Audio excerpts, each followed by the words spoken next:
As set-piece coach, Keith Andrews agrees a deal to become Thomas Frank's successor at Brentford. Here's Simon Jordan's take on his unusual promotion. There must be a difference between a set-piece coach and somebody that deals with the players with more frequency and more authority than a set-piece coach. Yeah. So he must have exhibited either the most wonderful interview, or Thomas Frank must have been an advocate of his. He must have been saying, this 44-year-old has the potential to do precisely what I did. It must be coming from that level of intelligence. Right. Elsewhere, we were joined on breakfast this morning by 2022 Wimbledon finalist Nick Kyrgios. We asked him about Yannick Sinner's doping scandal and what he made of how it had all unfolded. I pay my physiotherapist and my team members a lot of money, and you trust the research they've gone through, the training they've gone through.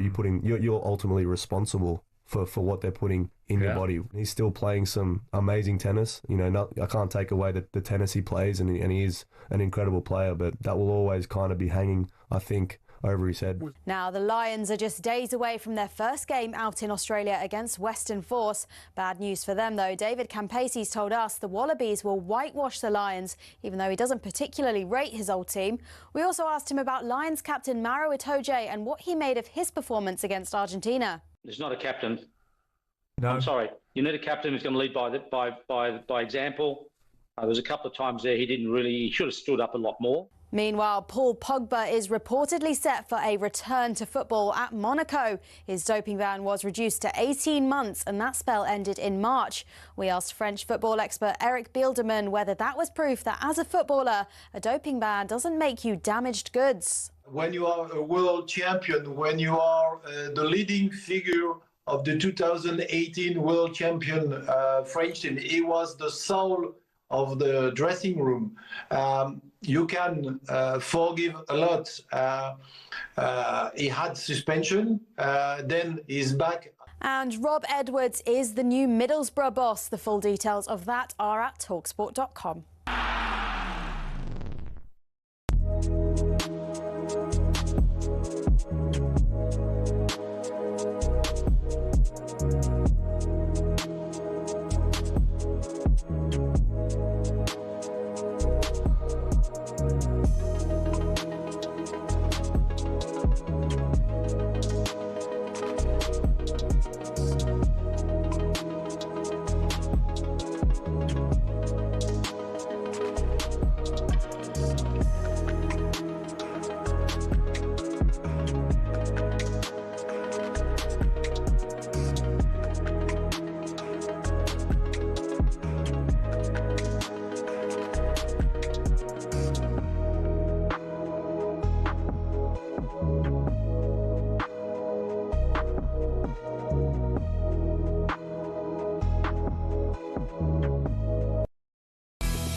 This is Paul Hawksbee and Charlie Baker with you through until 4 here on talkSPORT. Where this afternoon, Charlie, please tell us what's coming up. Coming up over the next 3 hours, Steve Harmison gives us his take on the morning's play at Headingley. Very exciting, Paul. We're at the Club World Cup to complain about the weather and the pitches. And a 20-year-old Japanese centre-half probably wouldn't have been top of Spurs fans' shopping lists, but what's he like? What's he like? We're going to cross to Japan to find out. We're also interested in those things you forgot were in your luggage.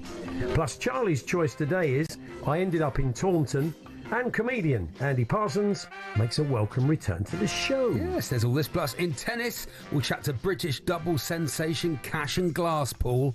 We'll look at the big transfer stories of the day, and we'll bring you an HMBB versus Chat GPT summer special, Paul. It's a summer special. We'll have dancers at the beginning. Live from Torquay Seafront. Yeah, that's it, yeah. HMB versus Chat GPT back for one day this summer. Lovely. That's nice, isn't it? Find out what they have been up to. What they're up to, Paul. So, it is, what is it? It's 6 minutes past 1. Good afternoon, everyone. What is this? What? Really, I've been asking myself that for about 25 years. What the heck is this? What is it? I think it's important not to think about it too much because the whole thing may then just unravel. It might just fall apart and then that'll be the end of it, Paul. Like it hasn't already. You know, upset a lot of people. So, of course, we're going to keep an eye on the cricket this afternoon. Harmy's going to join us to reflect on the morning. I think we would have taken 117 without loss at lunch, wouldn't we, really? Definitely. So, going pretty well. They're playing within themselves a bit, the boys. Yeah.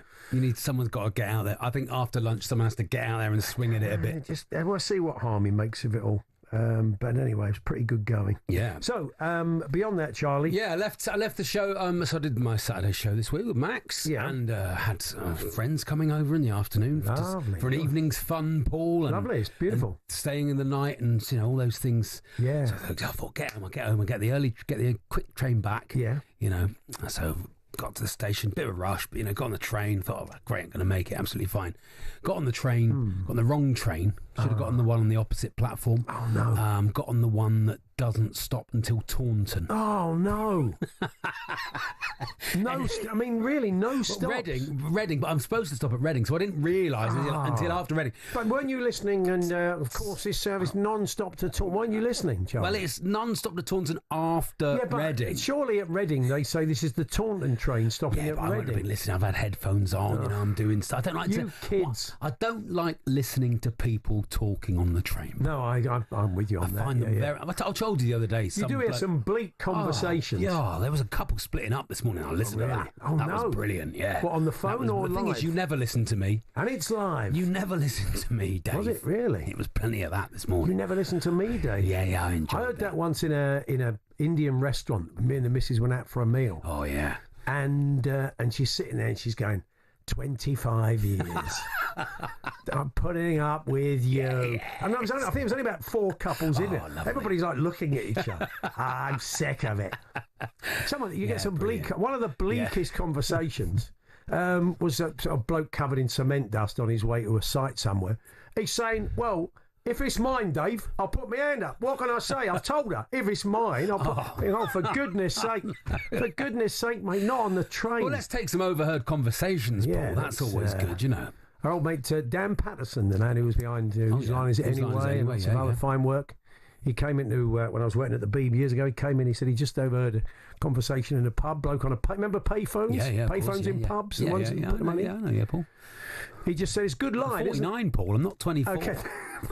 The guy said, it's a good line, isn't it? I said, it's a good line. It's great, isn't it? Absolutely. He wrote that down somewhere. So I ended up in Taunton, Paul. So that was nice. Did you spend the day there? No, I spent 20 minutes there waiting for the train back to Bristol. What are some of the sights of Taunton? There's nothing in Taunton, Paul. Well, there must be things. Taunton Cricket Club. Okay, Of course, How long did it take you to get home? Home of Ian You Botham. didn't have to come back to London. You had to go back to Reading. No, exactly. It took me 5 hours. No, you idiot! I'm sorry. There's no way around it. It took me 5 hours to get home. You big idiot! On Saturday. How long should it have taken? Like 45 minutes, an hour. Mate, that's Tops. so bad. 5 hours. I couldn't believe it. It was like Baker. It was like 4:30. There's your sitcom and I was like, pilot. I'm still not. I'm in Bristol. Oh, you big idiot! But my wife thought I might have done it on purpose because she said, "Well, I said it's all right." Going on down in Taunton. No, I said it's all right. I've got the cricket on my phone. Yeah, I'm watching that. Meanwhile, she's preparing for your friends are sitting there. She's done a full spread, Paul. Yeah, that's it. Full spread.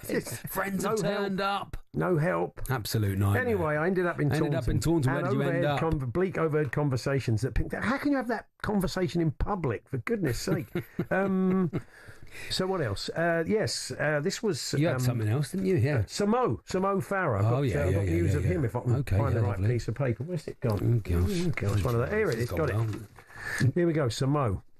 Samo Farah. What's happened to that piece? Lost his piece of paper, that's it. Don't worry, it'll come back to me in a minute. Get back to I'll find it in a second. Just talk amongst yourselves. Very good. You are listening to talkSPORT, and we will be chatting to Russ Steve says, think Paul needs to work on his sympathy tone. What do you mean by that? Couldn't sound any less sympathetic to Charlie catching the wrong train. Oh, come on, he's an idiot. Borderline breaking down in hysterics. 5 hours. I mean, really? That's Keep amazing. up the good work, Paul. Yeah. He says. That's nice. It was very birthday Anyway, spread. Mo Farah, Sir Mo, won a trophy. Yeah. I'm guessing for running, which he's quite good You'd at. hope so. Came through customs, it set all the alarms off. Wasn't a problem. He was pretty chilled about it. Yeah, sure. Massive, great metal thing coming through. So sometimes you just forget what's in your bag, don't you? Forget what's on your person. And then the thing beeps. Yeah. And then a bit Spinal Tap like. Yeah. And then suddenly they're saying, what's this? Oh, blimey, I forgot I'd left it in my bag. Oh, yeah. So I forgot it was in my luggage, we thought might that's a nice leave one. somewhere. Very as well nice as, indeed, yeah. As well as... So what did Mo have in his bag? His gold medal big or something? trophy. Oh, it's a big trophy one. Oh, Yeah, right, he won sure. a big gold medal trophy. How do they travel with javelins, Paul? Do you know? Do they? They're a bit like snooker cues, aren't they? I think they break them down into I don't know. 2, put them in a little case, I would think. I don't know. If Steve Backley's listening, maybe he could give us a call. Not javelin. I didn't mean javelin. I meant pole vaults. Okay. He's a pole vaulter. Same sort of thing. I think they break down. You can't get through with a, Yeah. Are they in bits, are they? They're not like... I think so. I think that's right. I think they come as like a scaffolding pole, like a van. You know, they have a van with the scaffolding on the So roof. all pole vaulters. Duplantis has got a Big van, long- has he? With a roof rack on it. Got a transit. That's how he gets That's how he around. gets to and from. Got it on the side of the van. Exactly. No jump long wheelbase. No jump too small. No jump too short. If you know all about these things, in Yeah, the world we'd of like to sport, know. I mean, I could probably Google it, but it's more fun if people tell us. How you get big sporting items through customs, do let us know. Blimey. Talksport.com, text 889, tweet TSH and J. Beyond our chat with Harmy very shortly, I'm really interested to get his take on it. Yes, news last night that Tottenham had signed Kota Takai, a 20-year-old J-League centre-half. He's played for the national team. The revolution begins. Well, £5 million. Didn't know anything about him at all. I think that was true of most Tottenham fans. Alan Gibson is the editor of J Soccer magazine, lives in Japan. He's been on a few. He's quite a card, is old Alan. Oh, good. He's been on a few times over the years. He's good value. And he'll tell us a little bit more about him. He has some concerns, not necessarily playing-wise, but Alan will tell Pacey, us. you said, Paul. Pace. Well, he looked...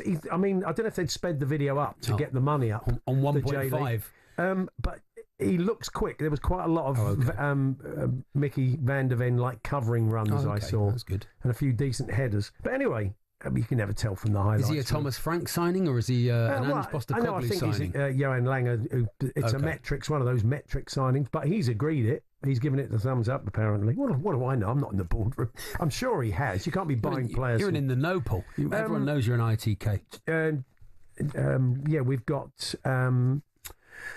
We've got Mr. Bellingham complaining about the pitches. Jude, complaining about the pitches at the Club World Cup. I think there's something they've got to sort out for the World Cup next year. And the weather has been so bad that Enzo Maresca said they're not been able to train properly. Well, I say bad, it's been just too hot and too close. So Brian Chiretta's going to join us. I mean, this is what these tournaments are for, maybe to iron out a few issues. There's not much you can do about the sun, is there? No. I mean, I read an article about the final venue at the weekend. They said it's absolutely baking up. Which one's that? Where they play in the final? Where they play the World Cup final. Is it going to be the Rose Bowl in Pasadena? Oh, yeah. It's just insanely hot. I was there in '94 and it was pretty hot then. We're going to talk to Adam Riches, the actor who's done got his one-man show, Jimmy, about the career of Jimmy Connors. Oh, yeah, great, yeah. Where else have we got? We're going to tell you the amazing tale of how Sampdoria stayed in the second division of Italian football. The once great Samp have fallen on hard times. Yeah, that's a good story. They should have really gone down to the third division, but they clung on by the skin of their teeth. It's a pretty amazing story.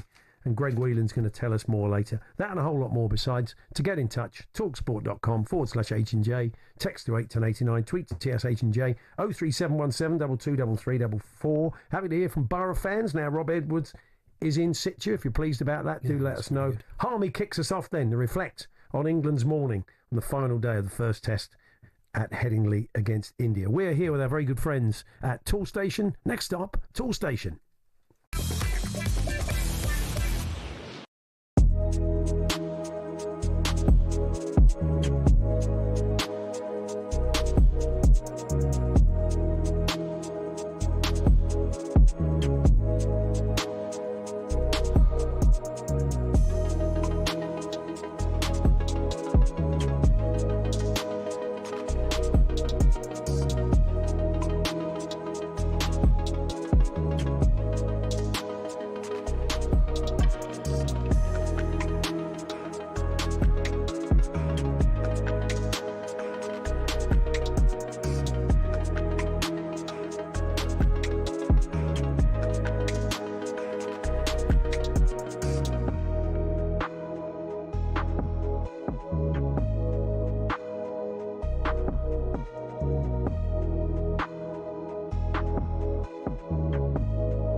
Good afternoon, Paul Hawksbee, Charlie Baker here at talkSPORT. It's a good job Charlie is on today, because if Andy was on, he wouldn't be listening to me at all. He'd just sit there with his mouth open watching the cricket. Yeah, lovely. Lovely. What a nice idea. Why don't we just all do that? I think people would like that, Paul. Yeah. Just listening to us. Oh, that was a good shot. Yeah. Well, look, we are going to keep an eye on it because we're obviously invested in it. Crawley and Duckett are still there. No wickets lost. 117 at lunch, pursuing 371. Let's see what the former England fast bowler, part of our top team, bringing you overseas commentary over on the talkSPORT Cricket YouTube channel. Steve Harmison made of it. Hi, Harmy. Hey, Harmy. Afternoon, Paul. Afternoon, Charlie. Yeah, very good. I'm a bit disappointed. Sorry, Charlie. I do apologise. Oh. I'm a bit disappointed Andy's not on because who's not? Every time I come on, every time I come on, it's because England have had a bad day and Andy's in the middle of one of his rants. Yeah.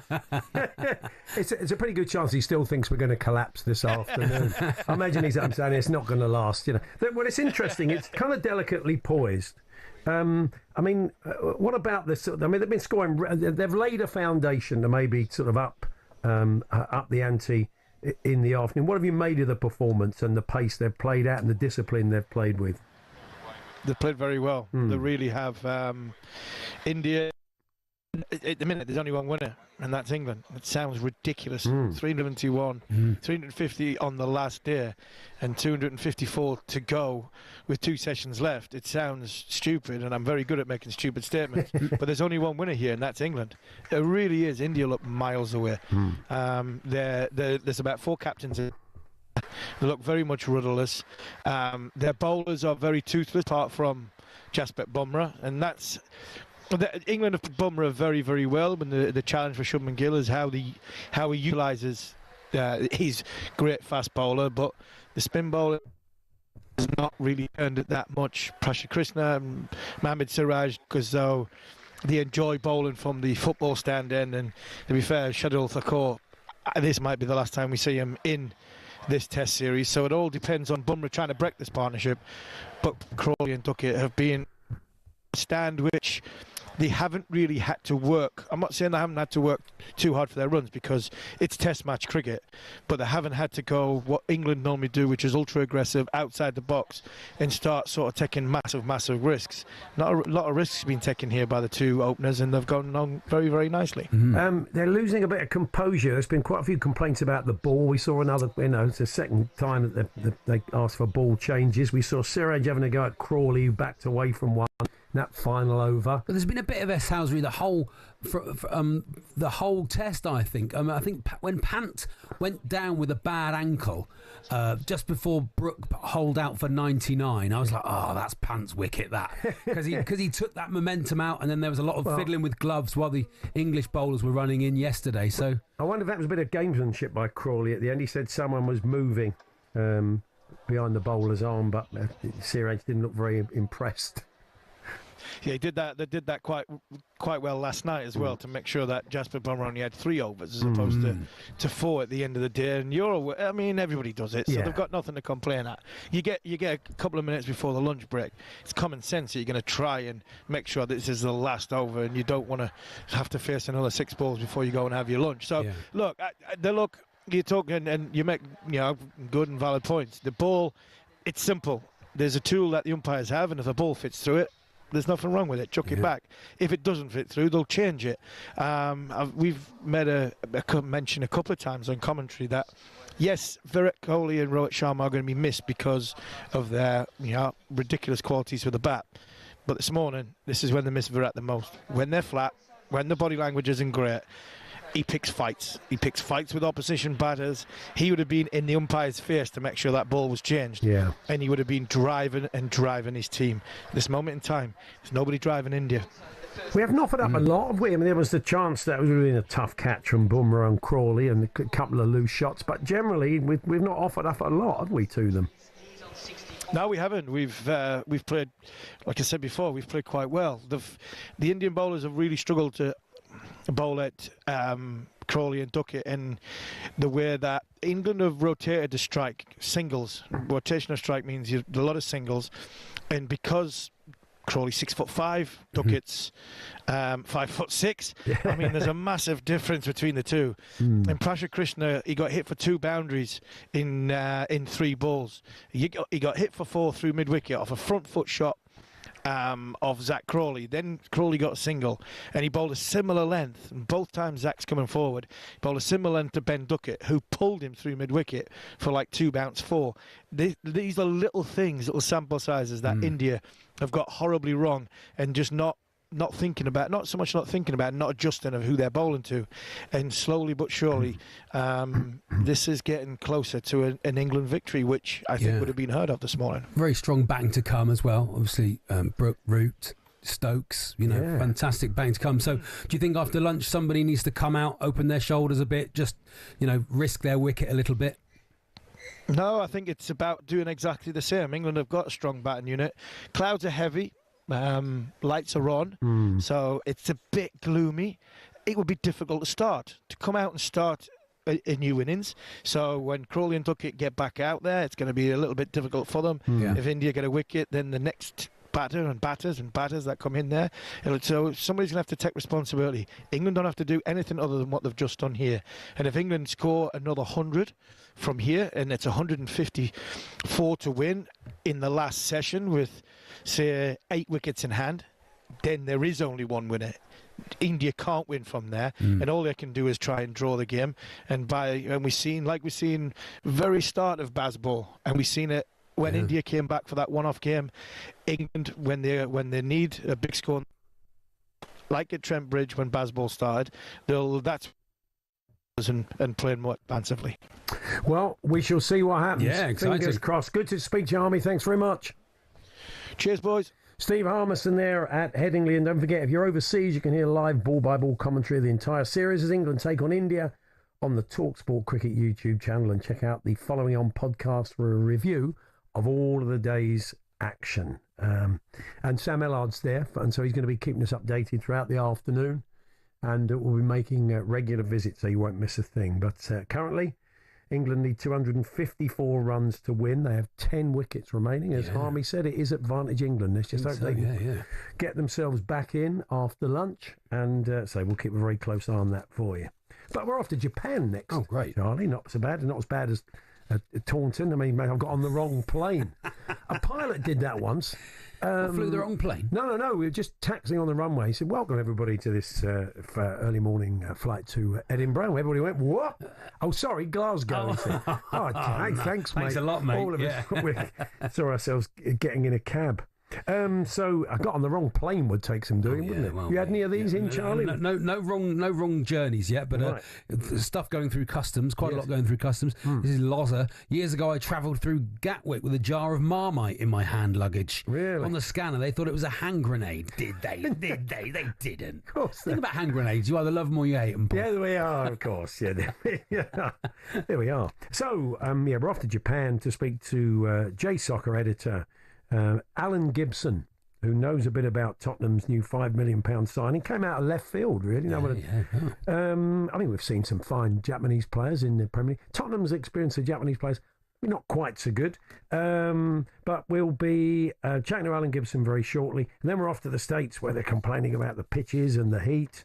But how does he, our man over in the States, think the Club World Cup has been going from a logistical point of view? Plus an HMBB versus Chat GPT. We'll bring you a little bit later on. That's all to come.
As set-piece coach, Keith Andrews agrees a deal to become Thomas Frank's successor at Brentford. Here's Simon Jordan's take on his unusual promotion. There must be a difference between a set-piece coach and somebody that deals with the players with more frequency and more authority than a set-piece coach. Yeah. So he must have exhibited either the most wonderful interview, or Thomas Frank must have been an advocate of his. He must have been saying, this 44-year-old has the potential to do precisely what I did. It must be coming from that level of intelligence. Right. Elsewhere, we were joined on breakfast this morning by 2022 Wimbledon finalist Nick Kyrgios. We asked him about Yannick Sinner's doping scandal and what he made of how it had all unfolded. I pay my physiotherapist and my team members a lot of money, and you trust the research they've gone through, the training they've gone through. You're ultimately responsible for what they're putting in your body. Now, the Lions are just days away from their first game out in Australia against Western Force. Bad news for them, though. David Campasi's told us the Wallabies will whitewash the Lions, even though he doesn't particularly rate his old team. We also asked him about Lions captain Maro Itoje and what he made of his performance against Argentina. There's not a captain. You need a captain who's going to lead by example. There was a couple of times there he should have stood up a lot more. And Rob Edwards is the new Middlesbrough boss. The full details of that are at talkSPORT.com.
Good afternoon, Paul Hawksbee and Charlie Baker here on talkSPORT. Now, I think most Spurs fans blindsided last night. The first new face in under the Thomas Frank era was a young Japanese centre-half, 20 years old. Kota Takai, 4 caps for Japan, 82 games in senior football, £5 million. Yeah. He's a player I don't really know very much about. So we turn to someone that we always do on the world of Japanese football. He is the editor and publisher of J Soccer magazine over in Japan. It's Alan Gibson. Good afternoon, Hello, Alan. Good evening from Japan. Good evening. Yes. So, I mean, has this been kind of in the offing for a while? Had you heard whispers about this, or were you slightly blindsided by it too? Not at all. I don't know why you called me. No, well, this young man was definitely going overseas within this transfer window for sure. And I think he had plenty of offers from many teams in various countries.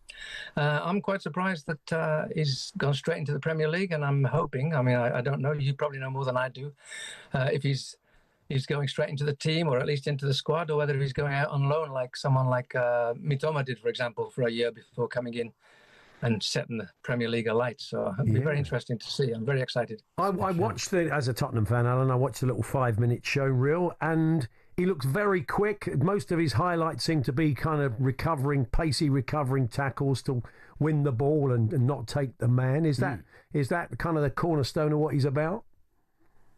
Yeah, he's very, very good. He's very fast. He's registered at 6'4". I'm not sure, 6'3.5", which is very unusual for a Japanese player, of course, and should be a problem in the Premier League if size matters. My wife says it doesn't, so that's a good thing.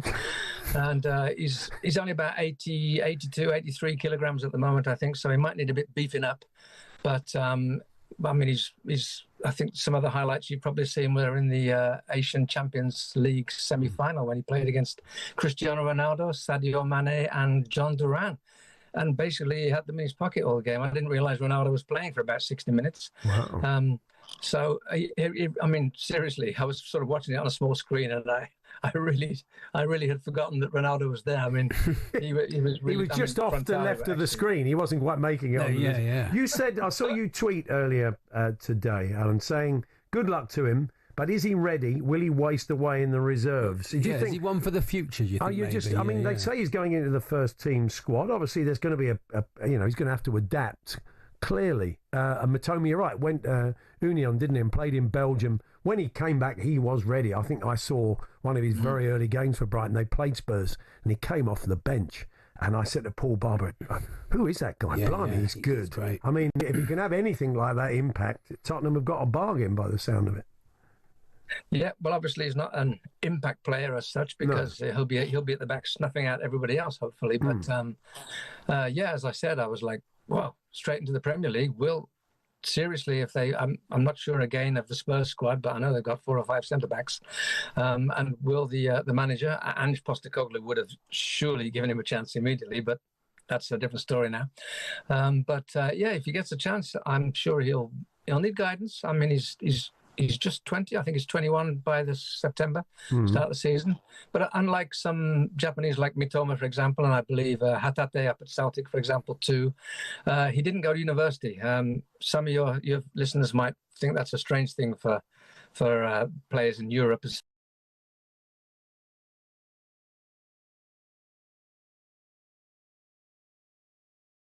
I mean, he's done all of his time at Kawasaki Frontale as opposed to choosing to go to university, or he's been chosen quickly so he doesn't have to go to university. But a lot of the guys come in straight into the J1 at 22 or 23 after they've done 4 years at university. But the university leagues and the high school leagues are very, very competitive in Japan, and they develop players very well. So it's not like he hasn't been playing at all anyway. So someone like Mitoma, who came in after 4 years at university, well, you've seen the result. It didn't hinder him at all by starting late. And in this case, he's started early. He's been playing at least, last year he was J1 Player of the Season, J1 Young Player of the Season, and he deserved it very much so. You can play either feet, both left and right. I'm not sure what Spurs need. He's played at right back too. I don't think he's played at left back, but I'm sure he probably could. He's played in 3-back systems, 4-back systems for Japan and Kawasaki Frontale. He's big. I think one of the keys I've seen is that he's not afraid to stick a foot in now and again. He's got a little bit of malice and a little bit of strength about him. And I think, for me, if I may digress slightly, is that some of the Japanese players tend to be too nice. Right. You know, they won't go as far as kicking some guy up the backside when they need to, or hacking someone down on the halfway line when they really need to. Right. And to me, I do like that thing about Japanese football. I don't want them kicking each other up in the air, but. I've seen Endo do that though. I've seen Wataru Endo. Put his foot in here and there. That's sort of his. I mean, I think he's hell of a player, Endo. It's needed now and again. And sometimes I don't want it, but I do want it. Yeah. Especially in the national team when the referees have been weak and allowing other players to get away with things, and Japan don't give it back enough. Are there more to come, Alan, would you say? Do you think, are there other Japanese players you can see making a switch to Europe that you've been impressed with? Yes, I think there's. Well, if you probably literally look at the last Olympics where Japan played, they rarely use overage players in the Olympics. They usually tend to stick to under 23s. So there's 26 there, of which a lot of them are already overseas, actually. But I mean, Japan just now they qualified for the World Cup with 3 games to spare, I believe. So the last 2 games they sent a second squad and probably played a third team against Australia, had about 80% of the play and lost 1-0. Right. And then played a bunch of, I mean, I think there was one player in the team with about 45 caps, Kamada from Crystal Palace. Yeah. And literally the rest of the team had about 19 caps between them. Wow. So they have got plenty of players coming up from the university to the high school. We've just had a guy go straight from university to Norway, to Brøndby, Denmark. Sorry, Norwegians. Yeah. And certainly these days, the high school, as I've just mentioned, which which will get thousands of players, thousands of fans, and the finals played at the National Stadium, and they'll fill it up. They'll get 55,000 at the National Stadium for a high school final, and there are dozens of scouts from overseas at high schools these days too.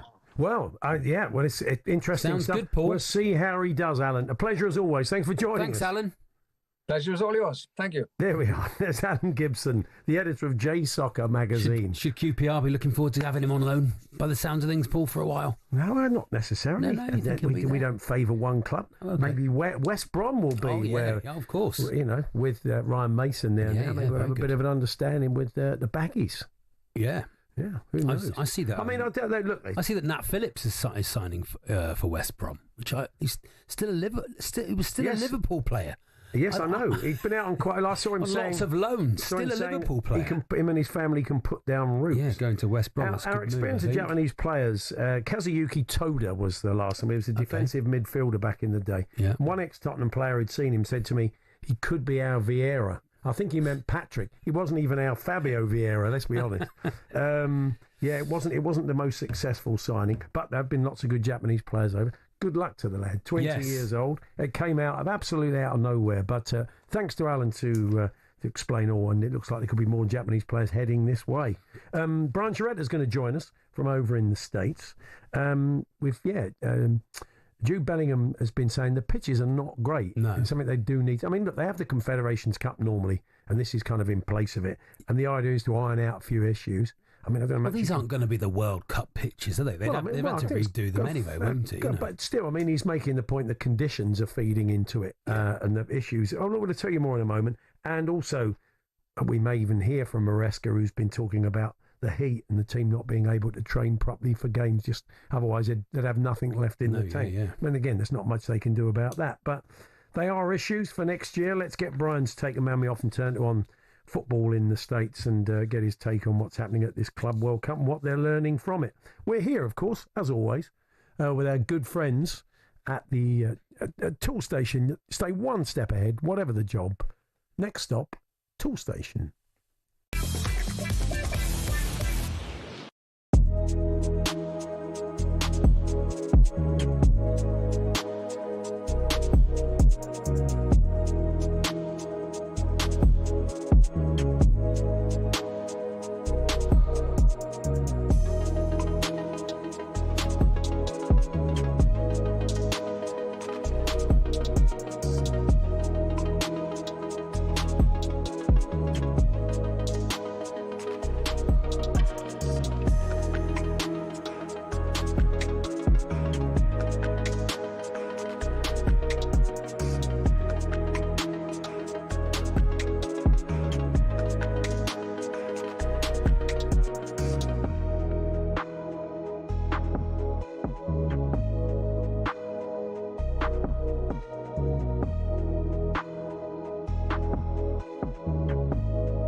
Just before we head to the States and talk about the Club World Cup, and hear from Jude Bellingham and Enzo Maresca.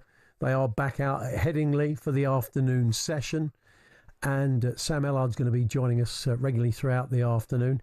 Yeah, in that kind of period where they're trying to play themselves back in, Crawley's getting a little bit worked over at the moment, isn't he? Yeah, quite right, Paul. Good afternoon, gents. It was the perfect morning session, wasn't it, really, for England, resuming 21 without loss, now 119 without loss. Duckett's made 65, Crawley's made 42. The lights are on. There was a little bit of rain before the players came back out, so really this should be perfect bowling conditions. Mohamed Siraj's first ball was a bumper to Zach Crawley. There was a little bit of needle before the players went off in the morning session, so it was really set up perfectly. There was a big opportunity for Jasprit Bumrah before lunch, a corner bowled opportunity on Crawley, a tough one which was put down on 42. Ducky got to 50 from 66 balls. His first test, his 15th test 50, his wonderful recent form continues. So tricky conditions. There have been moments for India, but really for England, they are in the perfect position here to chase down this target and to go one up in the series. Fingers crossed, gents, the rain stays away, because if the rain stays away, we're in for a tantalising finish here at Headingley. Crawley's got 42, Ducky's got 65. It's Siraj and Bumrah for India after lunch, and England need 252 more runs for victory. Thanks very much, Sam. Of course, if we suddenly lose a load of wickets, we'll all be praying for rain by about 3:30, won't we? But Sam's right. Up. It's 120 without loss currently, the target 371, and we'll be right across that. So let's hear from Jude Bellingham. We were saying earlier on there's been a few niggles about the tournament, the Club World Cup. One of them has been the pitches, certainly from Jude Bellingham's point of view after their game against Pachuca, the Mexican side. This is what he had to say. The pitches aren't great here, mate, honestly, I've got to say. It's really hot for one. I know it's the same for everyone, but I'm only saying because you asked me. But yeah, the pitches aren't great at all. It holds up the ball barely bounces, it's tough on the knees as well. Yeah, hopefully there's something that someone who will look at that going into obviously the World Cup next year. You know, it's important that we protect the players as well as giving the fans a spectacle and giving them great games like today. Well, there we are. That was Jude Bellingham. Brian Sherritt is a man we often turn to on football in the States. Good afternoon, Brian. Hello, Brian. Hi, good afternoon, guys. Thanks for having me on. Yeah, welcome. Pleasure. I mean, is there a bit of a feeling amongst the organisers? I mean, look, the whole point of a tournament like this, a bit like the Confederations Cup that's normally held, is maybe to learn a few lessons. I mean, has other people been talking about the quality of the pitches? Yeah, you see a little bit of that where they've laid down some sod on top of some of the artificial grass, the turf. Those particularly aren't holding up well. Some are holding up better than others. You get some heat in some areas too. We've had unusual heat, over 100 degrees in some areas here in the States, which obviously makes it very difficult to keep moist, keep dry. It's unfortunately a learning lesson too, having these games in the middle of the afternoon. So we'll see. It's obviously something for the groundskeepers to do. I think that they'll figure out ways to keep the pitches in good shape, though. They know how to do it. I don't know why it's not universally good, but it's certainly some valid concerns by some of the players. I mean, the thing is, the kickoff times, there are so many teams. It's going to be 48 teams at the World Cup. So you can't play them all when it's a bit cooler. The way they stagger the kickoffs and for TV, a lot of these games, Brian, are going to be played in very, very hot weather, aren't they? Yeah, I mean, that was a big thing back in 1994. I believe every single game was held in the afternoon at the World Cup, because they wanted the European countries to be able to view it, but not in the middle of the night. So, that's obviously a concern.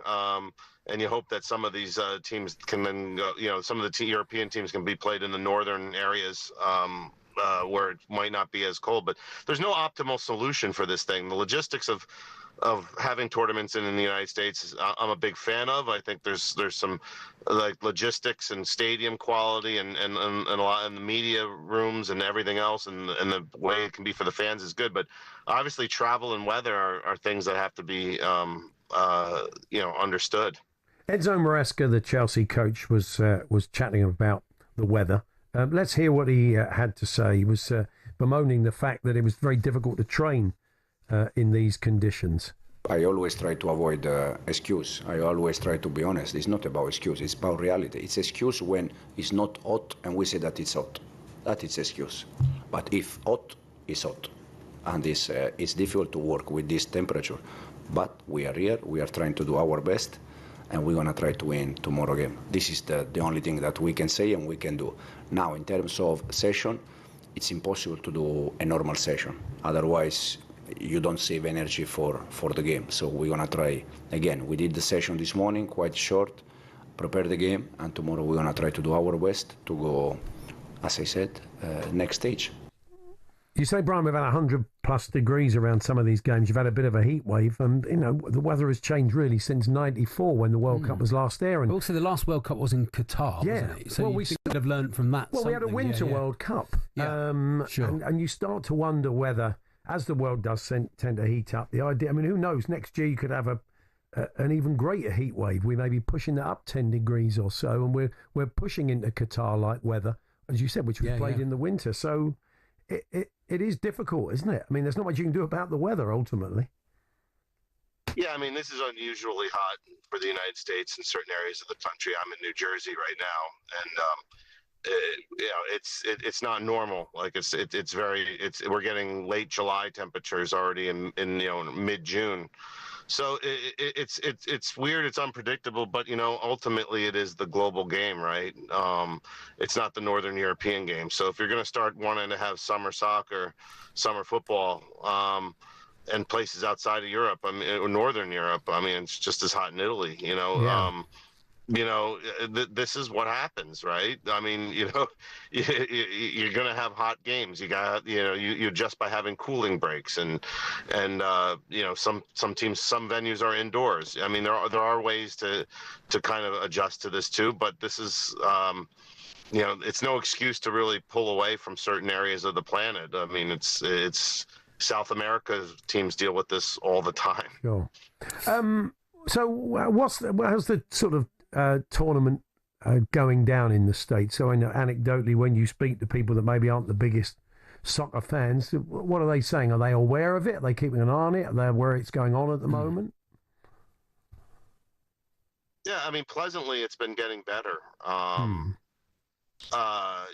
Initially, all the report, there wasn't as much anticipation for this tournament. All the anticipation was on stuff like ticket sales and whether or not there's going to be enthusiasm. And it was less on like, what teams are favored in what group, how are each team's going to match up against each other, like the normal stuff you want to see. Fortunately, as the tournament's going on, that has picked up a lot. People are more intrigued on now how teams are advancing out of the group stage, what needs to get done, and who their next opponents are going to be and how they're going to match up. Like everyone was kind of talking about, Inter Miami drawing last night. Yeah. Now it's they let in the late equalizer, so now they have to face PSG as opposed to Botafogo. Yeah. And so it was a costly goal. So like those are the kind of things you want to hear people more talking about as opposed to bigger picture stuff. Yeah, we will get some interesting games. That is an intriguing game, isn't it? Playing against PSG. I think as it narrows down, people become more and more interested. Yeah, once I think. Yeah. I just wanted a quick word on the NBA with you, Brian. That Oklahoma City Thunder team, a young team. I think it's the second youngest team ever to win the championships, and just look like they could dominate for a while if they can keep it together. I mean, that's always the thing, right? In the NBA and, in all sports in this league where there's a hard salary cap, eventually players want a little bit more money, when they win, and then you can't afford to keep everyone and teams fall apart. In all these American sports, North American sports, there's a window of teams to be able to compete. It's not infinite, and then you have to rebuild. But this team, as long as they can keep this window going, they're going to be very, very good. No doubt about it. Brian, good to talk to you. We'll catch up with you soon. Thanks very much. Thanks very much, guys. There we are, Brian Charetta there covering some ground over at the Club World Cup for us. Sounded quite happy to be in his car in the aircon, I think. Yeah. It sounds very look, he's right. You can't expect it all to be played in the perfect temperature, but there comes a point. I mean, remember the old Jack Charlton going nuts at the referee years ago with John Aldridge on the... That was in 94. That was heat-based, was it? I'm too hot. Well, he was not happy with the officials, Jack, and he knew how to show it. So, anyway, that was... There was some... wasn't a great final, but it was a good World Cup. Yeah. Andy Parsons going to join us for a chat, comedian, very shortly.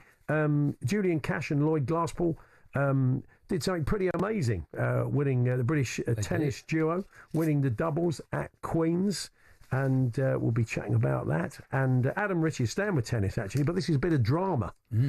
He's an actor and comedian, and he's done a one-man show, Jimmy, about the Jimmy Connors story.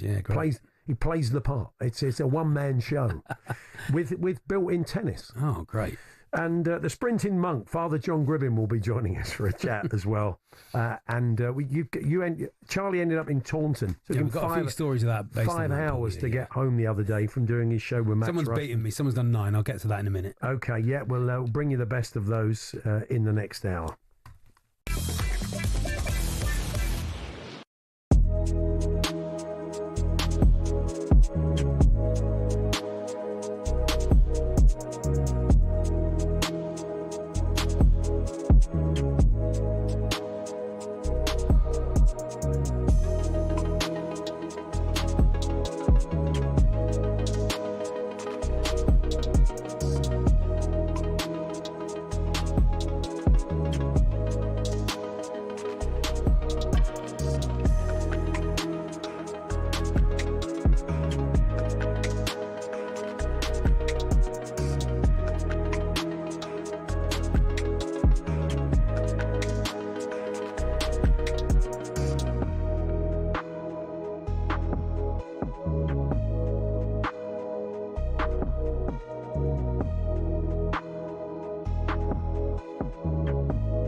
As set-piece coach Keith Andrews agrees a deal to become Thomas Frank's successor at Brentford, here's Simon Jordan's take on his unusual promotion. There must be a difference between a set-piece coach and somebody that deals with the players with more frequency and more authority than a set-piece coach. Yeah. So he must have exhibited either the most wonderful interview, or Thomas Frank must have been an advocate of his. He must have been saying, this 44-year-old has the potential to do precisely what I did. It must be coming from that level of intelligence. Right. Elsewhere, we were joined on breakfast this morning by 2022 Wimbledon finalist Nick Kyrgios. We asked him about Yannick Sinner's doping scandal and what he made of how it had all unfolded. I pay my physiotherapist and my team members a lot of money, and you trust their the research they've gone through, the training they've gone through. You're ultimately responsible for what they're putting in your body. He's still playing some amazing tennis. I can't take away the tennis he plays, and he is an incredible player, but that will always kind of be hanging, I think, over his head. Now, the Lions are just days away from their first game out in Australia against Western Force. Bad news for them, though. David Campese's told us the Wallabies will whitewash the Lions, even though he doesn't particularly rate his old team. We also asked him about Lions captain Maro Itoje and what he made of his performance against Argentina. There's not a captain. No. I'm sorry. You need a captain who's going to lead by example. There was a couple of times there he should have stood up a lot more. Meanwhile, Paul Pogba is reportedly set for a return to football at Monaco. His doping ban was reduced to 18 months and that spell ended in March. We asked French football expert Eric Bielderman whether that was proof that as a footballer, a doping ban doesn't make you damaged goods. When you are a world champion, when you are the leading figure of the 2018 world champion French team, he was the soul of the dressing room. You can forgive a lot. He had suspension, then he's back. And Rob Edwards is the new Middlesbrough boss. The full details of that are at talksport.com.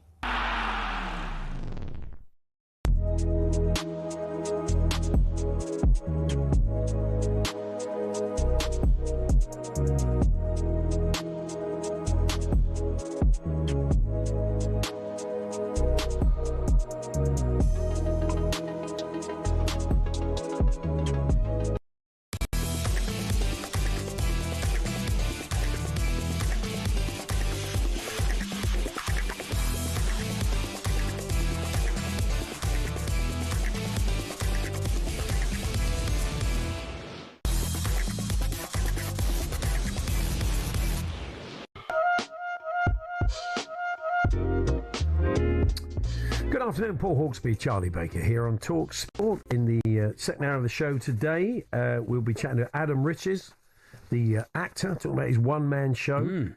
Jimmy, the story Jimmy Connors, very timely with... Could have been any Jimmy there. Could have been Jimmy Cranky. Could have been, Jimmy Edwards. Jimmy Edwards. Yeah. Could have been loads of Jimmys. Yeah, but it's not. It's Jimmy Connors. Julian Cash and Lloyd Glassball are real tennis players, British tennis players, and... They did something pretty amazing in the modern era for British tennis. We'll be chatting to them ahead of Wimbledon as well. And Father John Gribbin is the sprinting monk. I mean, all those things sound like afternoon programmes. They certainly do. We'll keep an eye on the cricket as well. 138 without loss currently, with Duckett edging towards 50. I shouldn't have said that. 49 at the moment.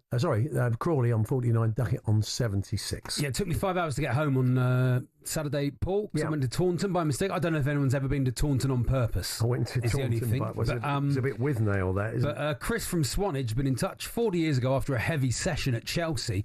I got a train from Victoria to East Croydon, which is about 35 minutes. Fell asleep, woke up in Brighton. Waited 2 hours for the first train back, fell asleep again, woke up in Victoria. Got the next train to East Croydon, fell asleep again, woke up in Brighton again. Journey took me nearly 9 hours. That's fantastic. Wife doesn't believe him to this day. Well done, Chris. I've got a friend, Steve, who does that a lot. Goes from one end, gets on at Liverpool Street, goes to where he lives in Enfield, falls asleep. Oh, yeah. And then goes back to Liverpool Street and thinks he hasn't left yet. But it's like an hour and 15 minutes later. Well, imagine. Anyway, that's a man who has to traverse the country. Oh, yeah. Probably chauffeur driven these days. Oh, I can imagine. I imagine he's been to Taunton, though. Oh, let's find out. Andy Parsons is back with a new show. Good afternoon, Andy. Yeah, nice. Hello, gents. You're looking good there. And Thank you. It's a sad day, isn't it, when you've got to actually you right into talkSPORT just so as your wife believes your story. Does it stand up in court, does it, do you think? Yeah. Have you tried to talk? You'll be witnesses now. Yeah. This is the day she finds out about his second family in Brighton. His 9-year-old son. Yeah. And his third family in Enfield. Yeah, that's it. So have you ever done that? Have you fallen asleep on the train, Andy, and ended up somewhere else? It's been a while now, I'll be honest with you. Yeah. Yes. So your new show, I can't. It's Please Off to Mars. It's called. Yes. Yeah, deliberately, just so as it makes it tricky to say exactly what the title. Whenever I want to do publicity, I can't actually say the title. Yeah. So I take that is aimed at Elon Musk, but you've got a few more. He'll be one of the characters there. That's right.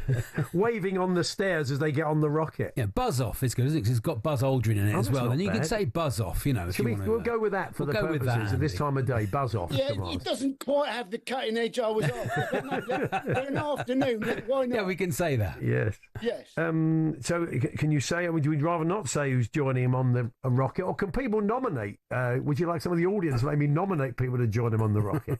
Well, they're all of the multi-billionaires, they all fancy a bit of space, so they're talking a lot about it. So, I think lovely to see them all up there. Maybe they could have a cage fight at the same time. They keep on threatening that. That'd be nice. Do you fancy going to space, Andy? Is it your sort of thing?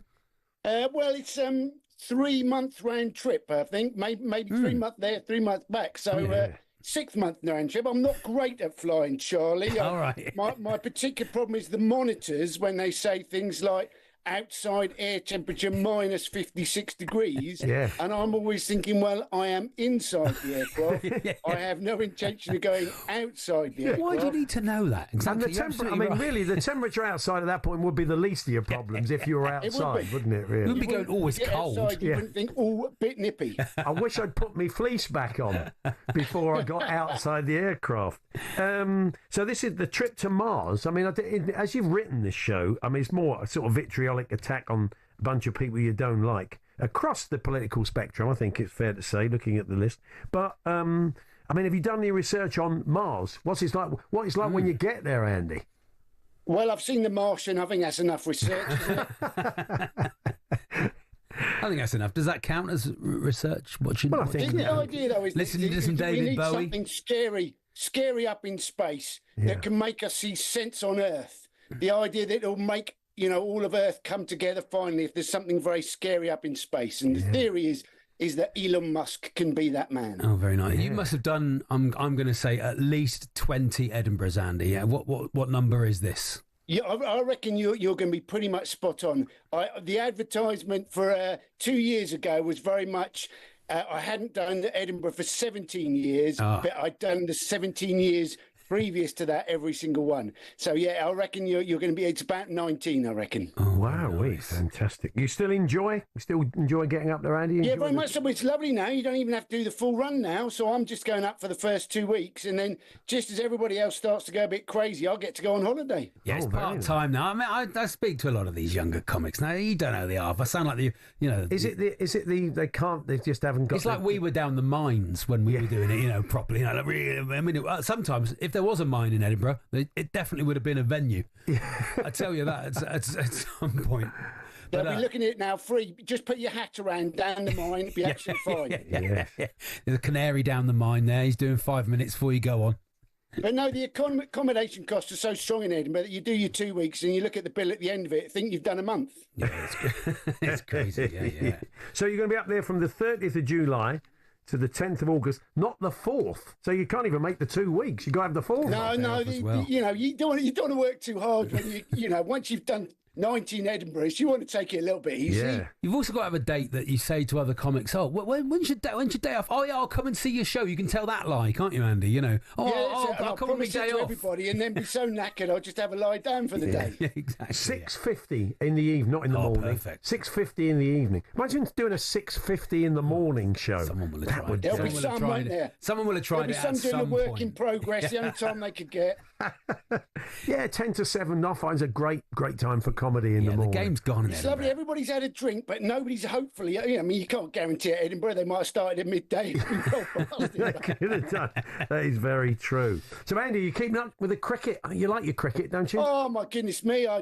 What an afternoon we've got in store. Yeah. We just need Headingley weather to play ball, don't we? Yeah. That's right. I mean, I think it's been a bit... They've been saying earlier on the rain may hold off. Suraj's always not happy. If we do win it, we should get 2 points, though, in the test match thing, because we've done it the hard way.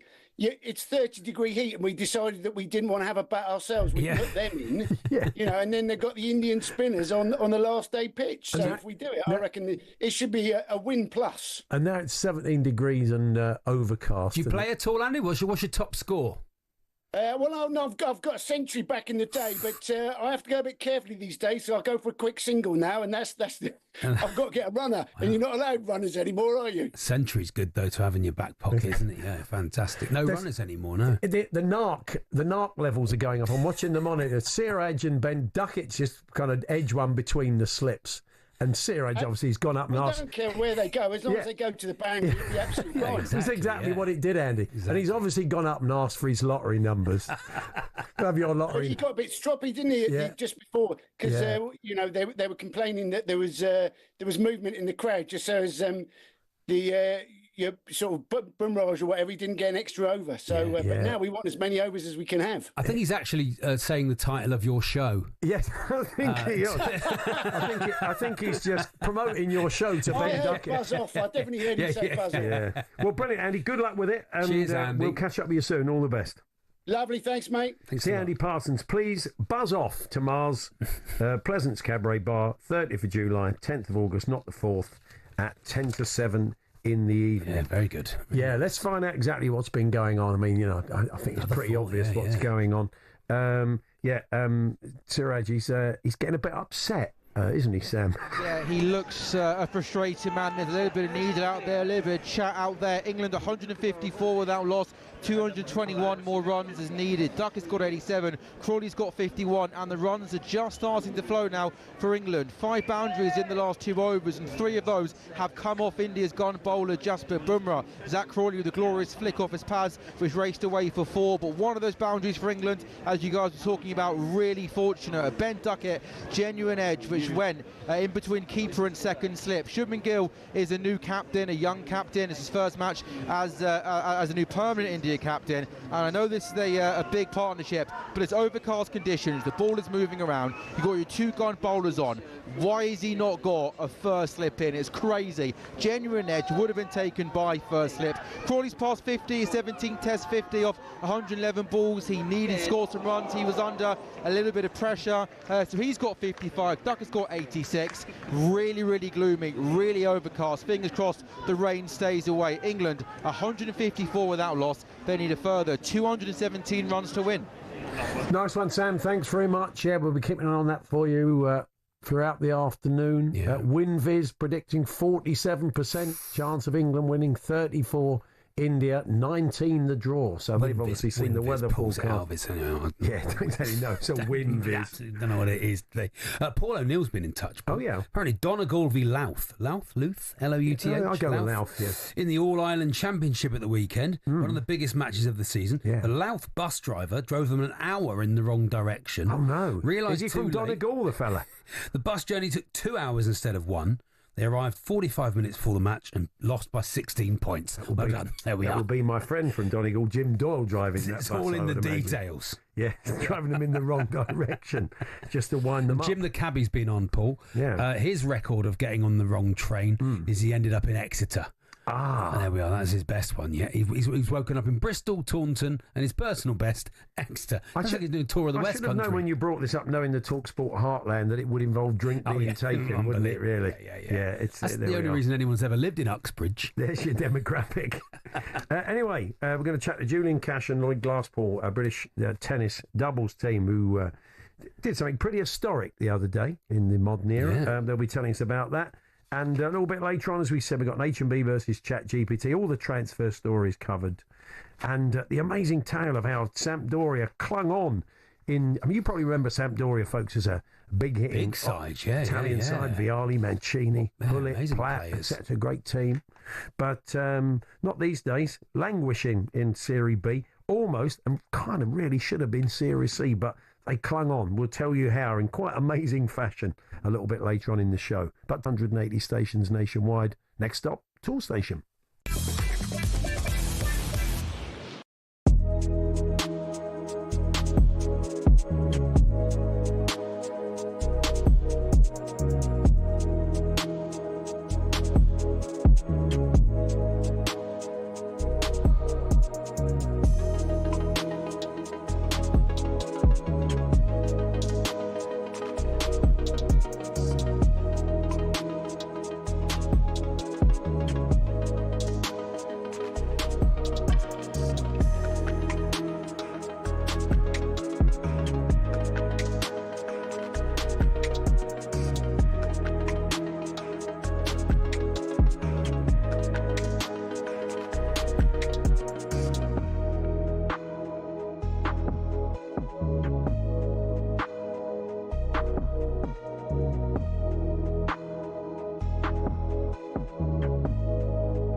afternoon, it's Paul Hawksbee and Charlie Baker here on talkSPORT, and the reunion of the century starts next week, and we're giving you a chance to win a pair of Oasis tickets in Manchester on July the 19th. Yes, you heard that right. Oasis Live 25 is sold out, but talkSPORT can get you in, Charlie. That's not all. Alongside the tickets, we'll put you up for a night in a hotel and put $5,000 in your back pocket, completely tax-free.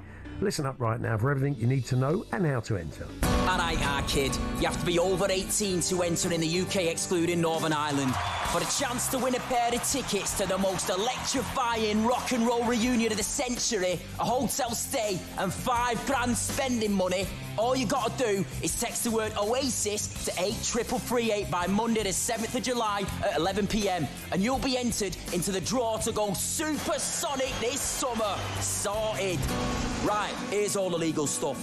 Text costs £2 plus one standard network rate message. You've got to have the bill payer's permission or post your name and number to Oasis Prize Draw, PO Box 3190, Colchester, CO2 8GP, to arrive by 5 p.m. on the 10th of July. This is a talkSPORT limited promotion run on talkSPORT, Talk and Virgin Radio UK stations. Full T's and C's at talksport.com. And before we chat to the all-conquering Julian Cash and Lloyd Glasspool, we created a little bit of history in the Open era for British tennis the other day. Nick Kyrgios was on breakfast this morning, Wimbledon finalist. Of course, he joined Big Alan and Ray Parlour. He believes the British star Jack Draper will win a Grand Slam eventually. Do you know who's doing well for us? Jack Draper. Very good player. Very good player. Someone said he's number 4 in the world now. Yep. He's a big lefty, great athlete, very professional. I think Jack Draper could win a Grand Slam, 100%. Really? Definitely. Wow. Definitely. Well, there we are. Good news. Well, let's talk to two guys now. Already got some trophies in the cabinet. They're having a great season, Paul. Julian Cash and Lloyd Glasspool, became the first all-British team to lift the Queen's title in the Open era. Pretty impressive. They're having, as you said, Charlie, having a good year. Yeah. They join us now. Good afternoon, guys. Hello. Hey, how's it going? Yeah, good. Thanks. Congratulations, fellas. Did you feel confident going into this, Julian? Yeah, I mean, we've had a great year so far. We've played pretty much all the pairs in the draw, so we were definitely confident, but you never know how each week's going to go. So we were delighted to pick up the trophy at the end. Sorry, Lloyd, how long have you been together as a duo? Because you had other partners for a while, didn't you? But this seems to be really working out, you two together. Yeah, I think our first tournament together was after the US Open last year. So, it's only been 8-9 months or so. Yeah. But yeah, we both needed a partner at the same time, and it kind of worked out really well. And I've read that you sort of feel like your doubles philosophies work as a pair really well. Yeah, as I say, I think we both got the same tactical presence. Yeah. We, as both sing off the same hymn sheet. And it works really well. It gels really well. Julian, who asked who? Or is it done through an intermediary? Because it's a bit eggy, isn't it? If you say, fancy, Lloyd, fancy getting together, playing doubles, and he says, no, you're all right, mate. It's not. That wouldn't be a lot of fun, would it, really? Yeah. Good question, that one, guys. Thank you. It's a little bit like dating out there. But no, we were kind of looking for partners at the same time. We've known each other for a very long time, back from our junior days. Yeah. And we trained together as well. So we know each other well, and it was one of those things.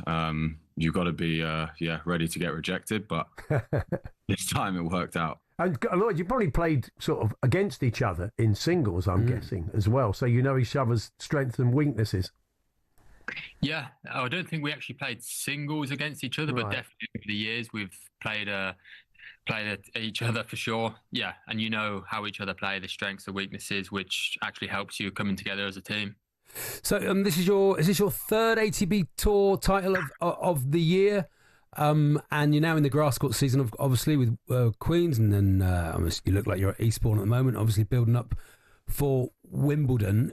Does the doubles tour, it follows the singles tour around, is it, or is it completely different?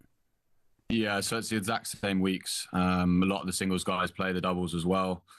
It doesn't always get the same media coverage, obviously, but we're at the same events, and so we've gone Queens, Eastbourne, and then Wimbledon in a week's time. Fantastic. And how are you feeling going into Wimbledon, Lloyd? You're obviously pretty confident at the moment, I would think. Yeah, definitely. If there's any year to try and go for the title, so. Sorry, he gets nervous sometimes. Sounds like he's quite emotional about it. You don't start choking already. You don't want to start choking before Wimbledon. You know. Come on, Tim. No, if there's any year that we can really make a deep run, it's definitely this year. I think we've had the perfect start to the grass court season, and we're ready to really make a push at a slam now, yeah. Right. I don't know what you've made. There's this story today that we got Alcaraz and Raducanu in the mixed doubles, Julian. I don't know if you've seen that story. Yep. In the US Open, isn't it? For next year? So that's, I mean, I think the papers are trying to make a whole lot more of it than is really the case. But, it's an interesting... Have you guys played mixed doubles? You play mixed doubles as well? Yeah, we play here and there. It's obviously only at the Grand Slams. Yeah. Changed the format now at US Open, so we can't play that one, but we play all the other ones. We're both going to be playing at Wimbledon, so yeah, it's always fun. Nice to get out on the match court in a slightly more relaxed environment. And it feels like, Lloyd, finally, British doubles is in a real... British golf's not in a bad place, but British doubles is in a good place, and it's something that we work very hard on in this country. Yeah, I mean, there's so many guys at the top. It's kind of good because, we win Queens last week and it's been done many times before. No one really thinks you're super amazing for it because it's just been done so many times in British tennis. So it keeps us grounded for sure, and it keeps pushing everyone on. Nice. Well, look, congratulations, fellas. Thanks very much. Good luck at Eastbourne and at Wimbledon, of course. Thanks for joining us. Thanks a lot. Take care, guys. Julian Cash and Lloyd Glasspool there, as we said, first all-British team in the Open era. To win the Queen's title. Well done to them. Cash is a heavy name to carry as a tennis player. It is, yeah. I don't think he's no headband from the climbing up into the... No relation, I'm guessing. I don't know. Who knows? So we're going to have a chat with Adam Richards. We're going to stick with the tennis, kind of, because Adam's been in... I'm sure he's been doing this for a while. We maybe did another sporting one-man play, because he has been in to see us over the course of time to chat about his work. But this is a play about Jimmy Connors, a one-man show that he is doing around Wimbledon about Jimmy Connors. Yeah, he does brilliant shows, Adam. So we'll have a chat with Adam very shortly, and then the Sprinting Monk will bring you. I think Ben Duckett has just got his 6th Test 100, so well done to him. Yeah, fantastic. England currently on 176.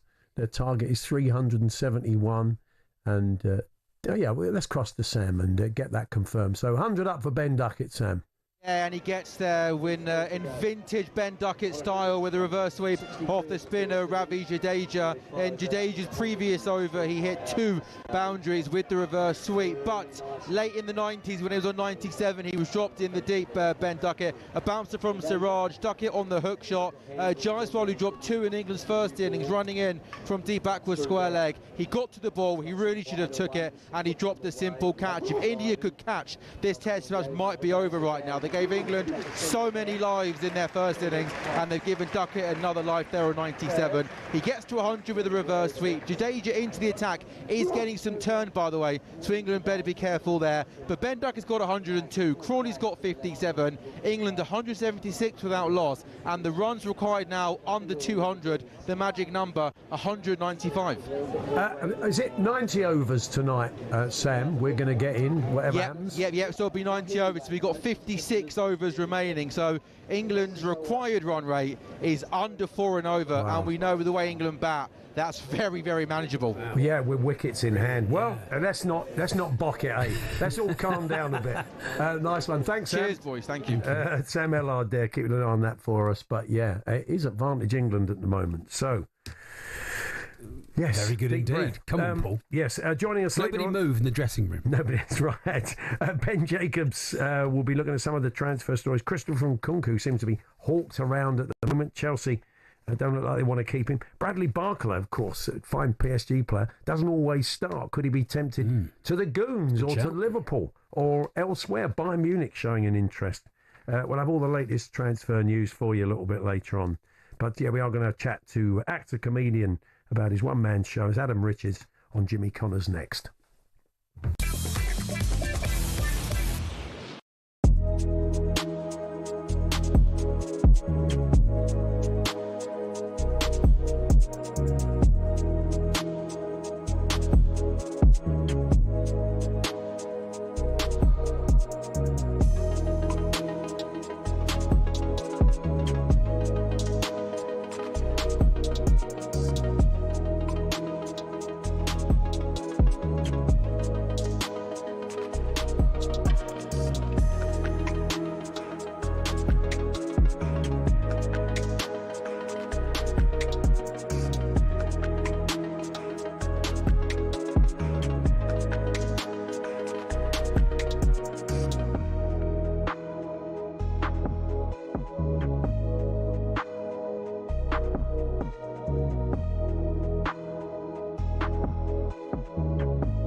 As set-piece coach Keith Andrews agrees a deal to become Thomas Frank's successor at Brentford. Here's Simon Jordan's take on his unusual promotion. There must be a difference between a set-piece coach and somebody that deals with the players with more frequency and more authority than a set-piece coach. Yeah. So he must have exhibited either the most wonderful interview, or Thomas Frank must have been an advocate of his. He must have been saying, this 44-year-old has the potential to do precisely what I did. It must be coming from that level of intelligence. Right. Elsewhere, we were joined on breakfast this morning by 2022 Wimbledon finalist Nick Kyrgios.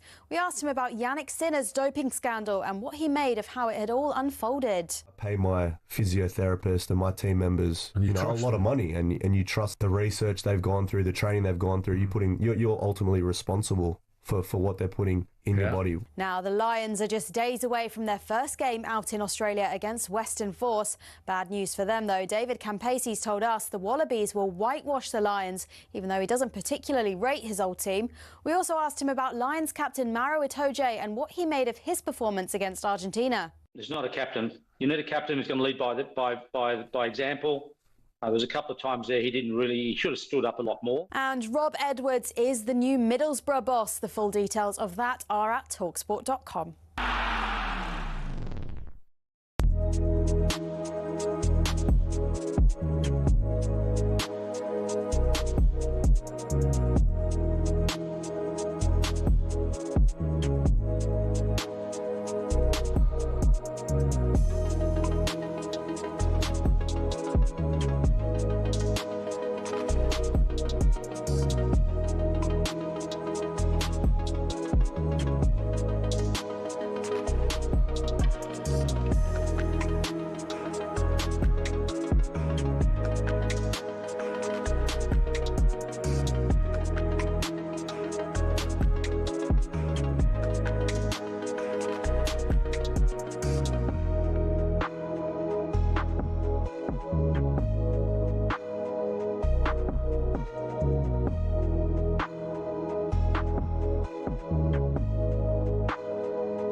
Well, it was all going so well for England, but Sam El is watching for us this afternoon. The covers are on, aren't they?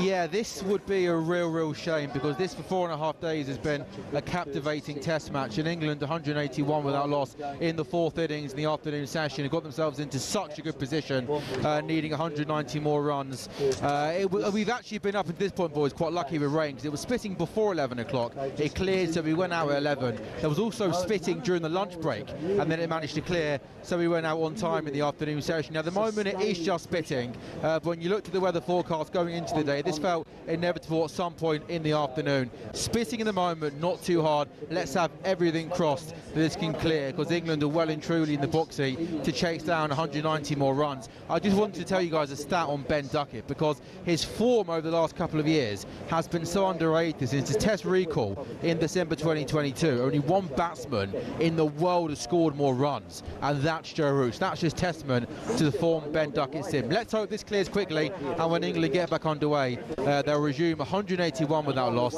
needing a further 190 runs to win.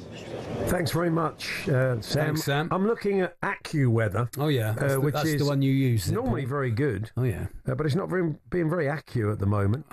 It kind of says it sort of says in its little bulletin thing it should be raining, but when you look at its little rain app, yeah. Well, the percentage is always the percentage of the area, isn't it? Not the percentage I think there's going to be I think it's going to be half an hour off in it, at least. There's going to be a few showers this afternoon. Anyway, Let's turn to actor and comedian Adam Riches. Yes. And his show about Jimmy Connors, which is at the Park Theatre in London. Just so you can go along to Wimbledon and then go and see... that'd be nice in the evening. Yeah, what a lovely double bill that would be. Fantastic. He joins us now. Good afternoon, Adam. Hello, Adam. Hi, guys. How you doing? Yeah, we're good. Thank you. This is, I mean, obviously he had a stellar and sort of a huge career, but is this a little moment in time, your play of Jimmy's career? Yeah, it is. Yeah, it focuses on the US Open that he played when he was 39, right at the end of his career. And obviously 39 back in those days, 1991, was a very different proposition to 39 nowadays, in modern sport. So he really was considered a bit of a dinosaur coming in there, and he was injured and he was out of the rankings and he only got to play as a wild card. And so this kind of focuses on that tournament there about how he managed to get it back and create this amazing run in his twilight years. Yeah, Jimmy Connors sort of bestrode eras, didn't he? Because he was wooden racket, white tennis balls, all those things, and then metal, and then graphite, and yellow tennis balls, and spinny backhands, and then big forehands, and massive, playing people with massive serves. So he was a real sort of time traveller tennis player. He was, before you even get into his attitude, which was the real thing that kind of like shook up the establishment, really. He's kind of like the backbone of modern tennis, really. He's kind of like the father of it, and he's in all those eras because he lasted so long. He's got his own kind of dominant era in the 70s, and then he came back when Borg and McEnroe kind of there, and he's sort of seen as a third wheel. And then he's got this period now, which is in 91 in the play, which is like, Lendl and Edberg and Courier and all of that lot. So he's sort of there all the way through, and that very much is his personality, is he's not letting go. The promotional picture for Adam is a recreation of a famous Jimmy Connors picture. You've got a bit of a dab on, as they say. You've understandably, you've just played a lot of tennis. You're sweating there, but I imagine a show like this is quite hard physically, isn't it? Oh man, it's a mess. It is an absolute mess what happens up there on that stage. It really is. Like there's not many shows in the West End that have a mop and a bucket waiting to come on. Well, there are one or two, but we'll leave that there. There's a couple. Yeah, that's your rider. That's your backstage rider. Oh yeah, but it's a full workout. And a funny thing was, I think I actually spoke to you guys when I was doing it last year. We were saying you've been in about it before. Has it changed since then? The play hasn't changed, but my understanding of it has. Because like when I went up there, when I spoke to you guys, I hadn't performed it anywhere, and I certainly hadn't done any of the physicality. So it came as an absolute shock. It came as an absolute, a shock to the system. Even.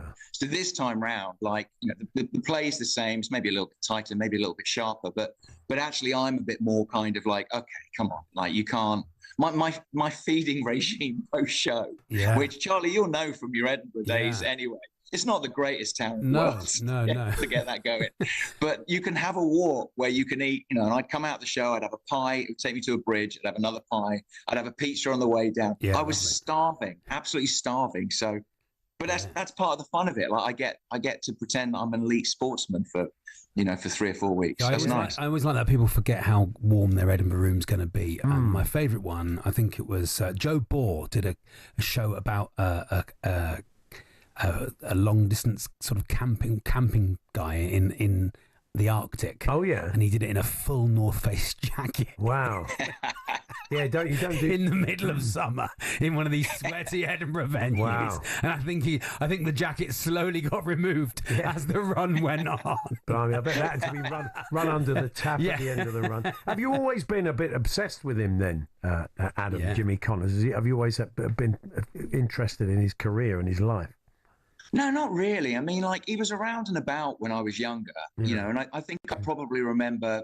I remember pictures of him like with Chris Evert, and that kind of stuff. And they were obviously, together for a while. And then I remember the arguments, but mainly I suppose like he, 10 years old or so, it was Borg and McEnroe. They were the ones that really I kind of knew of that era. And he was there, and he was like, a fly in their ointment. But it wasn't until I, latterly it was during lockdown, and I was just looking through a load of ESPN documentaries that I had on my TiVo, just rattling through them, and his story came up, and it was so gripping, it was so fascinating, and you add in all the stuff with his mum and his grandmum, which even to this day I think there's only Andy Murray, is he the only other person that's been trained by a woman or his mother? Yeah. You know, like that's a unique dynamic that's going on there.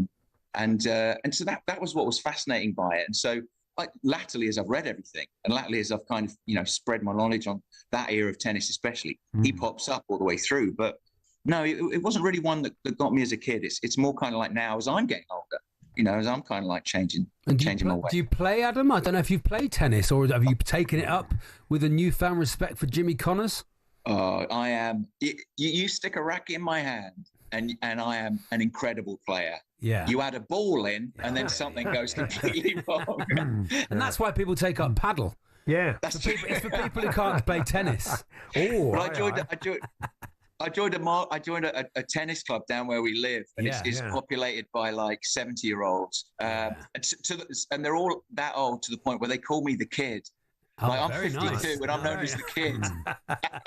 Oh, that's great, isn't it? Yeah, yeah. But I've started playing a bit more now. Yeah. How old's Jimmy now? That's a very good question. Is he? He's 72. 72, 73. Yeah. Is he on the vet circuit? Because there's a good veteran circuit for the tennis. That is the old vet circuit. No, of they 72. do. They still go out. McEnroe goes out, and they all play. You know, his hips are long since past it. But had we spoken in Edinburgh when he got in touch? No. I was going to ask you. Is he aware of the play? Yeah. He is indeed, yeah, and he does a podcast with his son, and you know, like let's be honest, like knowing the kind of guy that he is, he's probably a guy that does have a Google alert set up for his name. Yeah, he probably does, yeah.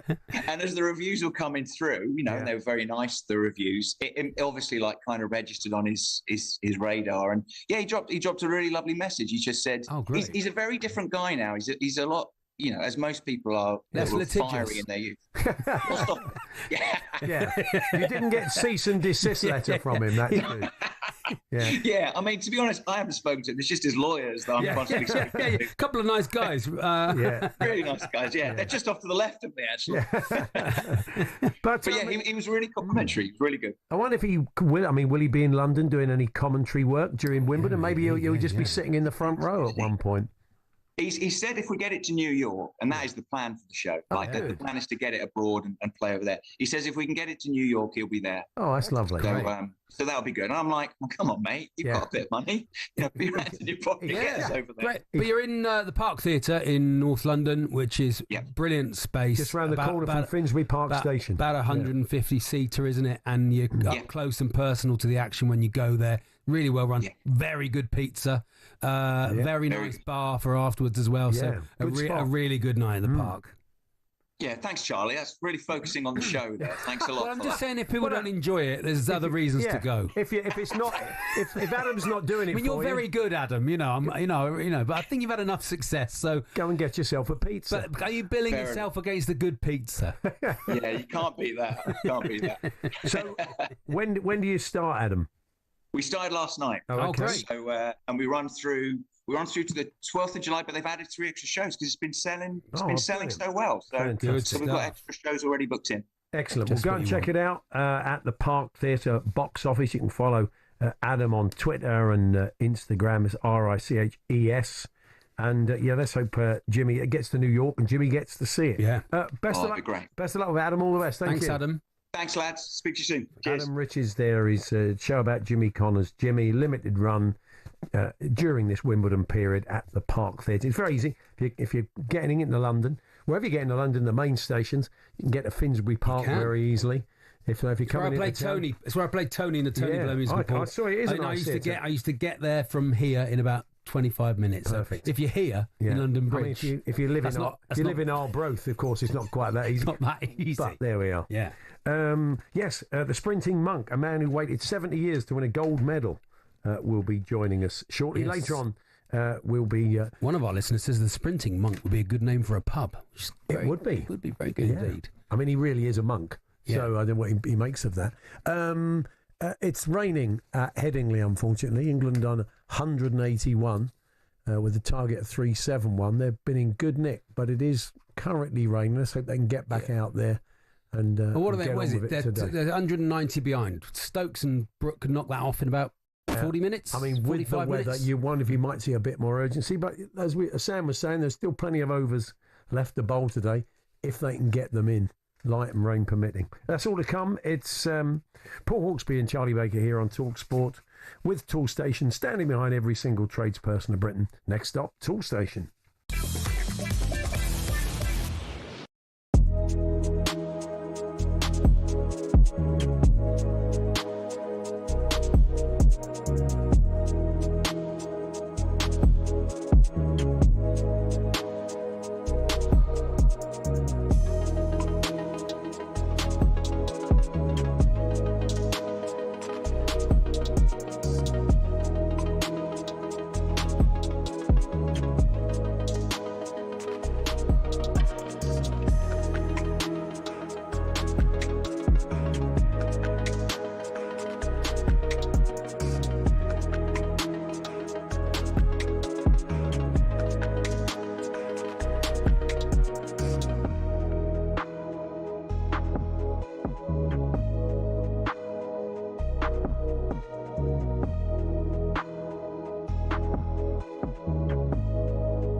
Yes, this weekend, don't miss a massive showdown as Jake Paul takes on former world champion Julio Chavez Jr. That's live this Saturday, only on DAZN. Buy now at DAZN.com/boxing.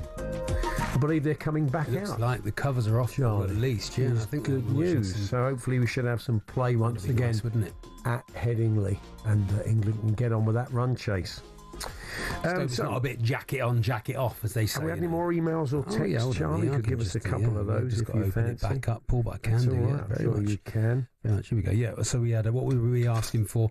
People taking stuff through customs. Yes. And all sorts of stuff. Les, the Spurs fan, said about Toda. Surprised they didn't play him in the hole. Oh, I don't know if that was always the joke, Paul? Yeah, okay, all right. He's had a go though, isn't he? Thank you very much. That was the gag at the time. Yeah, Toda in the hole. That's where he That's where he used to play defensive midfield. Scotty's been in touch. Oh yeah. And he's there for God It's In My Luggage. A few years ago, at the height of tightened security at airports, my 5-year-old decided to pack his beginner's science kit, not in its box. Oh, no. A dozen test tubes filled with different colour liquids. Oh, dear. 45 minutes of its explaining. To take it on a plane. Kids pack all sorts. From a kid's chemistry That's set. one of the things I've said to my kids. It's never funny going, oh, there's a bomb in there. Oh, no. Don't ever even do that joke once. No, you never ever do it. No, there we are. Not quite getting on the wrong... I got on the wrong train. Ended up in Taunton a 5-hour trip home. Yeah. Not quite getting on the wrong train, but an old coach-driving workmate of mine once got all the way to Yorkshire before realising he was supposed to be at Leeds Castle. Won't be the first. Won't be the last, will they? There we are. Carl in Huntingdon. Thank you, Carl. Thank you very nice much. Indeed, Keep them coming. Talksport.com, text 1889 tweet TSH and J. Well, our next guest waited a very long time to finally get his gold medal. I think he was 81. Wow. A gold medal at the British Masters Indoor Track and Field Championships. He is the man they call the sprinting monk. He is Father John Gribben. Good afternoon, Father John. Father John. Yeah, good afternoon. John here. Good afternoon to you. Congratulations on your gold medal after all these years. Yeah, it wasn't... I didn't wait all that long, really, because I came to running late in life. Right. So it's... The Masters series, British Masters, North Irish Masters, allow old people to get to keep some of the thrill of sport in various ways. Yeah, so I've only been running competitively for about 6 years, so it's not that long, really. All right. So what made you start then, Father John? What made you decide you needed to start running? Had you run in your youth and returned to it or not? No, I was a wimp at school. I never ran at all. But I live in a monastery, and exercise is good for you, and we had about 18 acres of ground. And eventually I thought it might be fun to try to run maybe about a quarter of a mile round the grounds. And I did it, and I collapsed and said never again. But I just went on doing it after that. It was in recent years that my younger brother, who has been athletic in one way or another all his life, suggested that I take up athletics, and somehow I got round to sprinting, and I've really enjoyed it. And have any of your fellow monks taken your lead and thought, well, I'll give this a go as well, Father John? A number of them do actually run. Well, I said our number. A couple of them actually run, but they don't. They don't do it with a club or a park run or anything like that. They just go out on the road. I mean, in the vocation, you don't. I wouldn't say that I take running seriously. Yeah. I really, really enjoy it. You know, it's really a great lift to life for me, but. The other things about the life, the religious life, are the things, they're why I'm there, you know? Of course. I'm in Belfast at the moment on holiday. I come from Belfast, and I was running on the Mary Peters track. Very good. For the North Irish Masters. And in the 400, I came second, so I've got to go a silver medal for that. But my time was faster Wow. Than for the gold. I got the gold within 2 minutes 3 seconds. I ran the 400 meters in Belfast outdoors in 1 minute 49 seconds. Wow, wait, that's impressive. Maybe they should integrate a kind of ecclesiastical Olympics. Yeah, that'd be nice. We know there's a Vatican football team. Yeah, and everybody coming together. I think people will be interested in that. Very good. Yeah. Yeah. Well, sport. I always say that the word sport and the word spirit are very close together. You know, and there is something of spirit in sport and in sprint and other. Yes. SPRT word, you know. So and St. Paul always talked about running the straight race, and the letter to the Hebrews, run the race. I have run the race at the end of my life, he's talking about.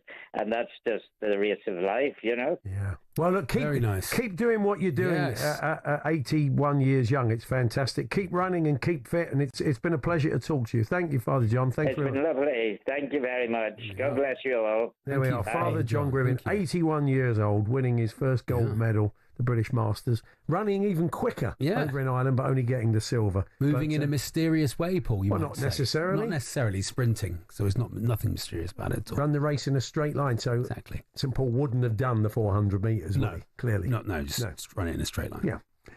More a 100 metres guy, St. Paul. Yeah, that's right. Yeah. So, the weird and wonderful story of how Sampdoria clung on to life in the second tier in Italy. Greg Whelan joins to chat about that. Some of the transfer stories of the day: Nkunku, Barcola and Buemo. Vlahovic is another one who could be potentially heading for the Premier League at some point. And all sorts of other stuff as well we'll be covering in the world of transfers. But when we come back, it's a summer special of HMB versus Chat GPT. Just to let you know, they're back out on the field. England need 187 for win. They're 184 without loss so far. Plenty of overs left. And, we'll keep you right across that throughout the afternoon with Sam Mallard.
As set-piece coach, Keith Andrews agrees a deal to become Thomas Frank's successor at Brentford. Here's Simon Jordan's take on his unusual promotion. There must be a difference between a set-piece coach and somebody that deals with the players with more frequency and more authority than a set-piece coach. Yeah. So he must have exhibited either the most wonderful interview, or Thomas Frank must have been an advocate of his. He must have been saying, this 44-year-old has the potential to do precisely what I did. It must be coming from that level of intelligence. Right. Elsewhere, we were joined on breakfast this morning by 2022 Wimbledon finalist Nick Kyrgios. We asked him about Yannick Sinner's doping scandal and what he made of how it had all unfolded. I pay my physiotherapist and my team members a lot of money, and you trust the research they've gone through, the training they've gone through. You're ultimately responsible for what they're putting in your body. He's still playing some amazing tennis. I can't take away the tennis he plays, and he is an incredible player, but that will always kind of be hanging, I think, over his head. Now, the Lions are just days away from their first game out in Australia against Western Force. Bad news for them, though. David Campese's told us the Wallabies will whitewash the Lions, even though he doesn't particularly rate his old team. We also asked him about Lions captain Maro Itoje and what he made of his performance against Argentina. There's not a captain. No. I'm sorry. You need a captain who's going to lead by example. There was a couple of times there he should have stood up a lot more. Meanwhile, Paul Pogba is reportedly set for a return to football at Monaco. His doping ban was reduced to 18 months and that spell ended in March. We asked French football expert Eric Bielderman whether that was proof that as a footballer, a doping ban doesn't make you damaged goods. When you are a world champion, when you are the leading figure of the 2018 world champion French team, he was the soul of the dressing room. You can forgive a lot. He had suspension, then he's back. And Rob Edwards is the new Middlesbrough boss. The full details of that are at talksport.com.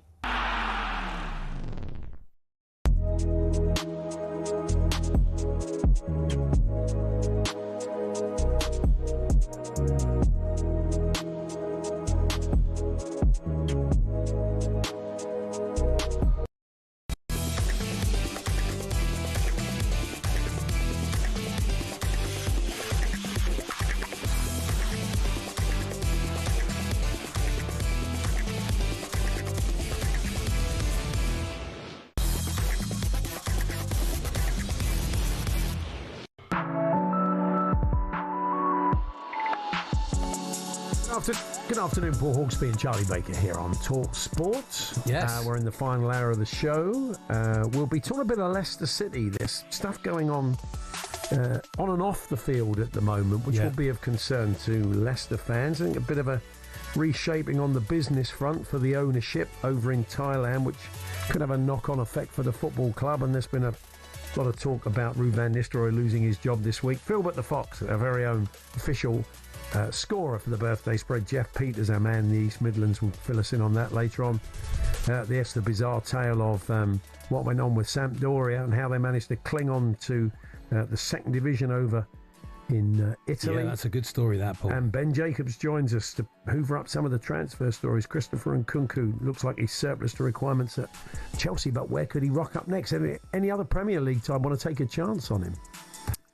He'll know. If anybody knows, Ben Jacobs knows. He knows everything. He's Indeed. Excellent. But now it's time for this. HMBB versus Chat GPT. HMB versus Chat GPT. Yes. A welcome return, Paul. Well, not for everyone. Not everybody loves it, but lots of people love it, and we love it. So I think we've missed him. I've missed Chat GPT. We've missed them. Sorry, we've missed them. Get the pronouns right. Goodness. We've missed them, and we thought we would check in over the summer. Just as a little one-off. We'll have a little bit of a prediction league, as we often do, just for fun, to see who wins in the summer special. I don't know if he has a big fan on him during the summer, because you know what these computers are like. They sort of just overheat. I imagine that's the thing. Yeah. Well, during it. Yeah. Should we check in? Good afternoon, Chat. Hello, Chat. Yeah. Well, I mean, have you got any big plans for the summer, Chat? I am a Lion judge at Wimbledon this summer, lads, doing the mixed doubles. Oh, yeah. Like mixed doubles at Wimbledon. That's nice. Isn't What it? are you looking forward to seeing? Emma and Carlos sitting in a tree. Kissing. Emma and Carlos. Emma sitting and Carlos in a tree. Sitting in a tree. Kissing. He's not any. He's not any clearer, is he? Really? No, he's no clearer in the summer. As we always point out, Chat GPT, as you're probably aware, is quite state of the art, cutting edge. We don't have that kind of budget in this slot, so we use effectively an old speak and spell machine from about 1983. It's the best we could do on the money we had available. So he's aligned. We have to a bit like a bad vent act. We have to actually say what he says and repeat it again. All the line judging now at the tennis is all done by AI, other than at the French Open. It's done by AI. So that's nice. And so, what else you been up to so far this summer? I am also working at the Club World Cup, helping to stop goalkeeper time wasting. Goalkeeper time wasting at the Club World Cup. Show us how you do that. What do you do? I have been practicing. Okay, go on then. 8, 7, 6, 5, 4, 3, 2, 1. Oh yeah, very good. Yeah, very good. 8, 7, 6, 5, 4, 3, 2, 1. So that's basically it. It didn't sound like seconds, to be honest. No, it didn't. It sounded like he was just counting as fast as you possibly could. I'd feel pretty sawn off as a goalkeeper if that was supposed to be 8 seconds. He's not going to become a boxing referee. They're never going to make that AI. You're out. Definitely going to be out very quickly. And anything else? Been up to anything else, chat? I did the Premier League fixtures last week, lads. Stitched Arsenal up. Stitched Arsenal up. Well done, chat. Well done for stitching Arsenal up, chat. Fantastic. The goons, the fans, they were furious with each chat. Gave him a really... So it was Chat's fault. And I am slumming it this year, Charles. Oh, yeah. Doing the National League South fixtures. Oh, they're out soon. Yeah, that's good. Torquay in the mud.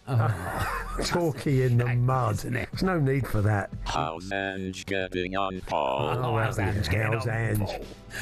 Sad Paul. He's a piece of work. Why did we decide to... Why we brought him back? What's the point? He's so rude to us. Anyway, let's look at some predictions, shall we, while we're here? We've got ES Tunis versus Chelsea. Oh, yeah, well. In the Club World obviously Cup. I'm an expert on ES Tunis. That's right. So... It says it's 2:00 in the morning. It's presented by Paul Ross. So Paul's the man I often turn to when I want an expert take on Tunisian League football. Do you not know he knows all about the Tunisian I tell you League? what, it'd be worth tuning in just for him and Kane. Him and Kane tonight explaining the intricacies of the Tunisian League. Very nice. And commentary from Nigel Adley. Nigel Adley and Perry Grove. Yeah. Oh, Perry's going to be up about 3:00 in the morning. So, Tunis versus Chelsea. Apparently, I'm going to kick us off. Okay, go on then. I mean, I know it's been hot, but you kind of think Chelsea... I mean, if you're... The Tunisian side may have an advantage in the conditions, but it's a later kick-off. Chelsea will have enough.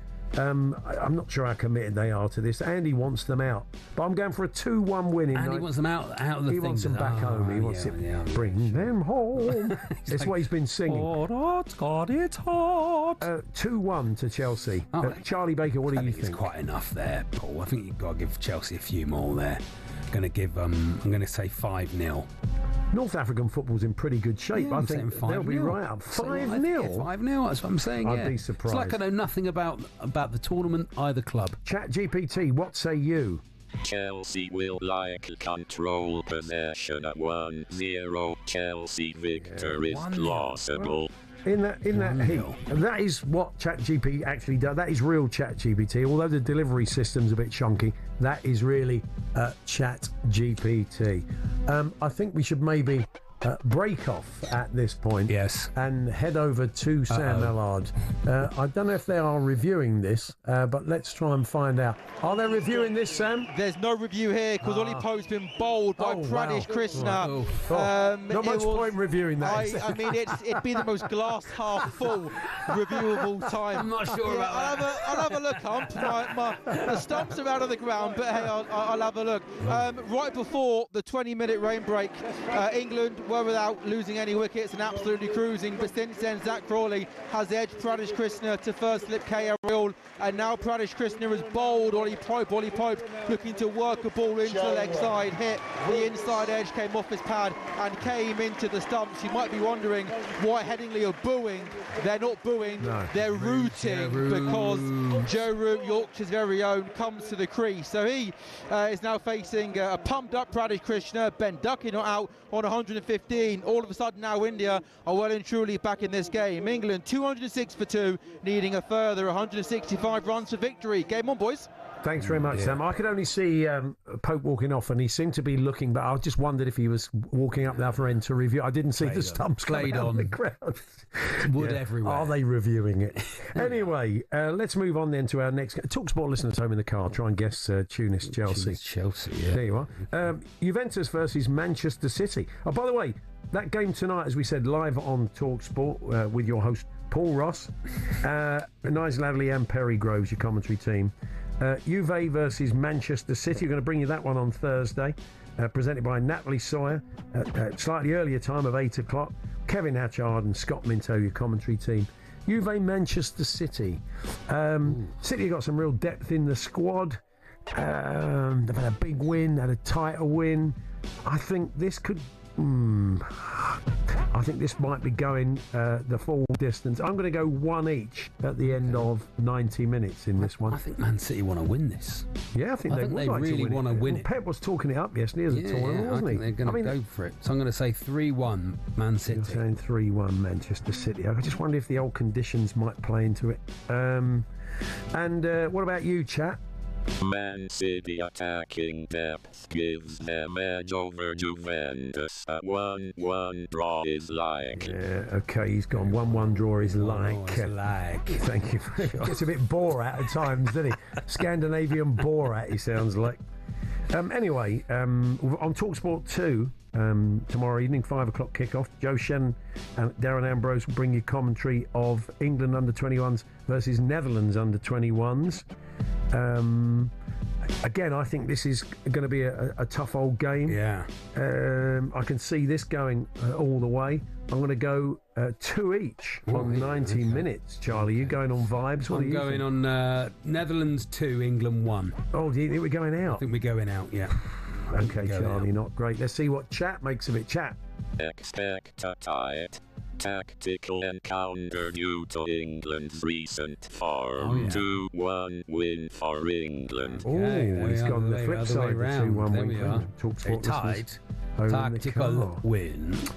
Just a reminder that the EFL fixtures released at midday on Thursday. We'll be covering that for you. Got some guests lined up to talk about that, including a Championship manager. Fixtures will cover the TV picks for the opening weekend, the Championship and Leagues 1 and 2.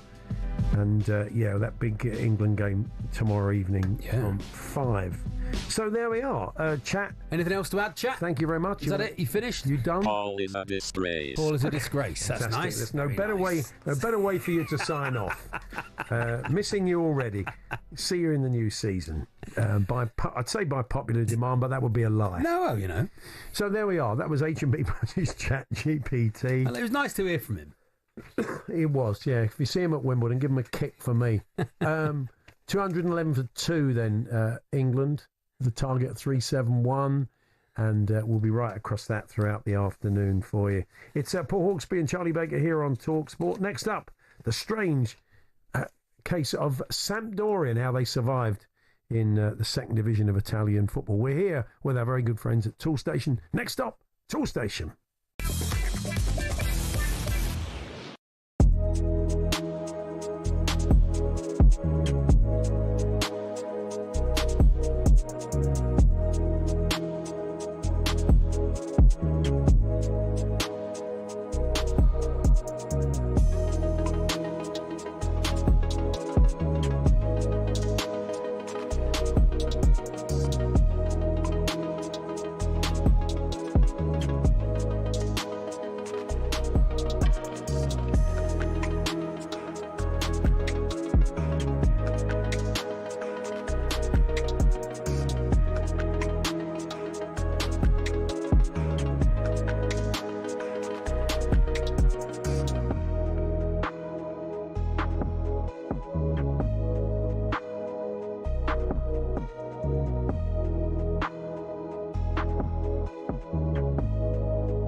regular visits to Headingley and keep you updated with a fascinating test match. First test at Headingley between England and India.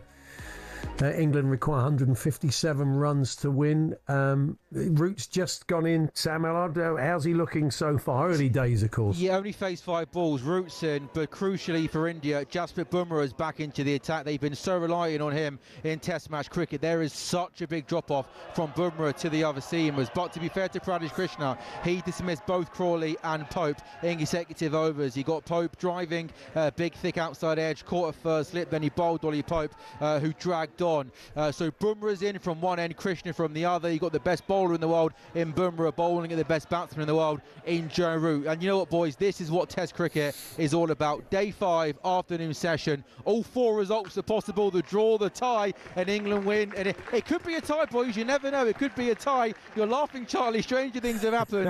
I was actually laughing at that. Them moving out, then Root stopping, running there's in. There's been a few mind games. In and out, love all that. And brilliant. in particular, Mohammad Siraj is one to wear his heart on his sleeve, and he leaves his emotions out there. But Root's got 2. Duck has got 121. He's played beautifully. He was dropped on 97 by Jaiswal before bringing up a century off 121 delivery. So India, of course, need 8 wickets. England need a further 157 runs. And it's just set up perfectly, boys. Yeah. Brilliant, thank you, Sam. Oh.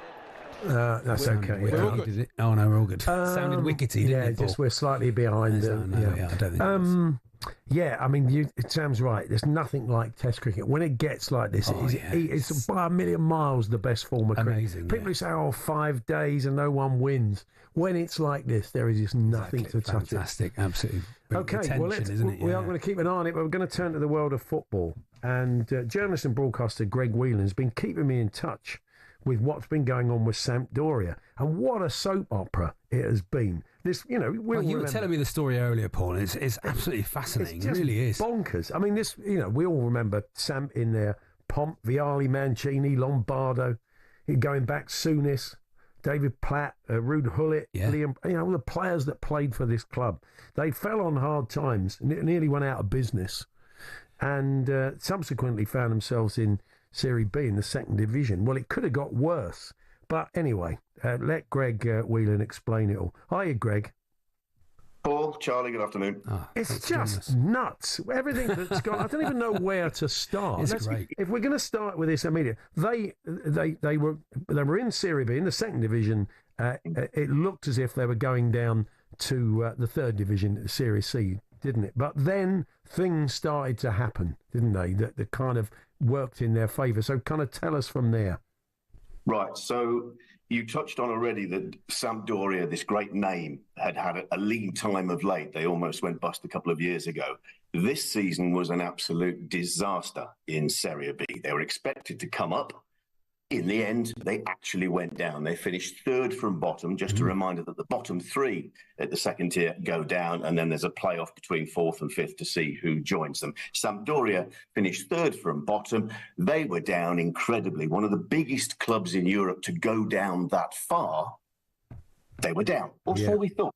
Yeah. 5 days later, the news comes through that Brescia, who had survived in Serie B, were having 4 points taken off them for financial irregularities, and all of a sudden they were down instead, and Sampdoria would be competing in this playoff, or playout as they call it in Italy. But of course that was only half the story, because then Brescia would understandably lodge an appeal, and that's why the whole thing dragged on for days and days and days and days, and we finally had the denouement 40 days after the original relegation of Sampdoria. But in between that, we had the first leg of this playoff, and just before the second leg of this relegation playoff, they had to postpone it for 48 hours after all the Salernitana players and staff got food poisoning and were hospitalised. Amazing. So they gave them 2 extra... Lasagna gate, Paul, all over again. It probably was literally lasagna. So they were all sick.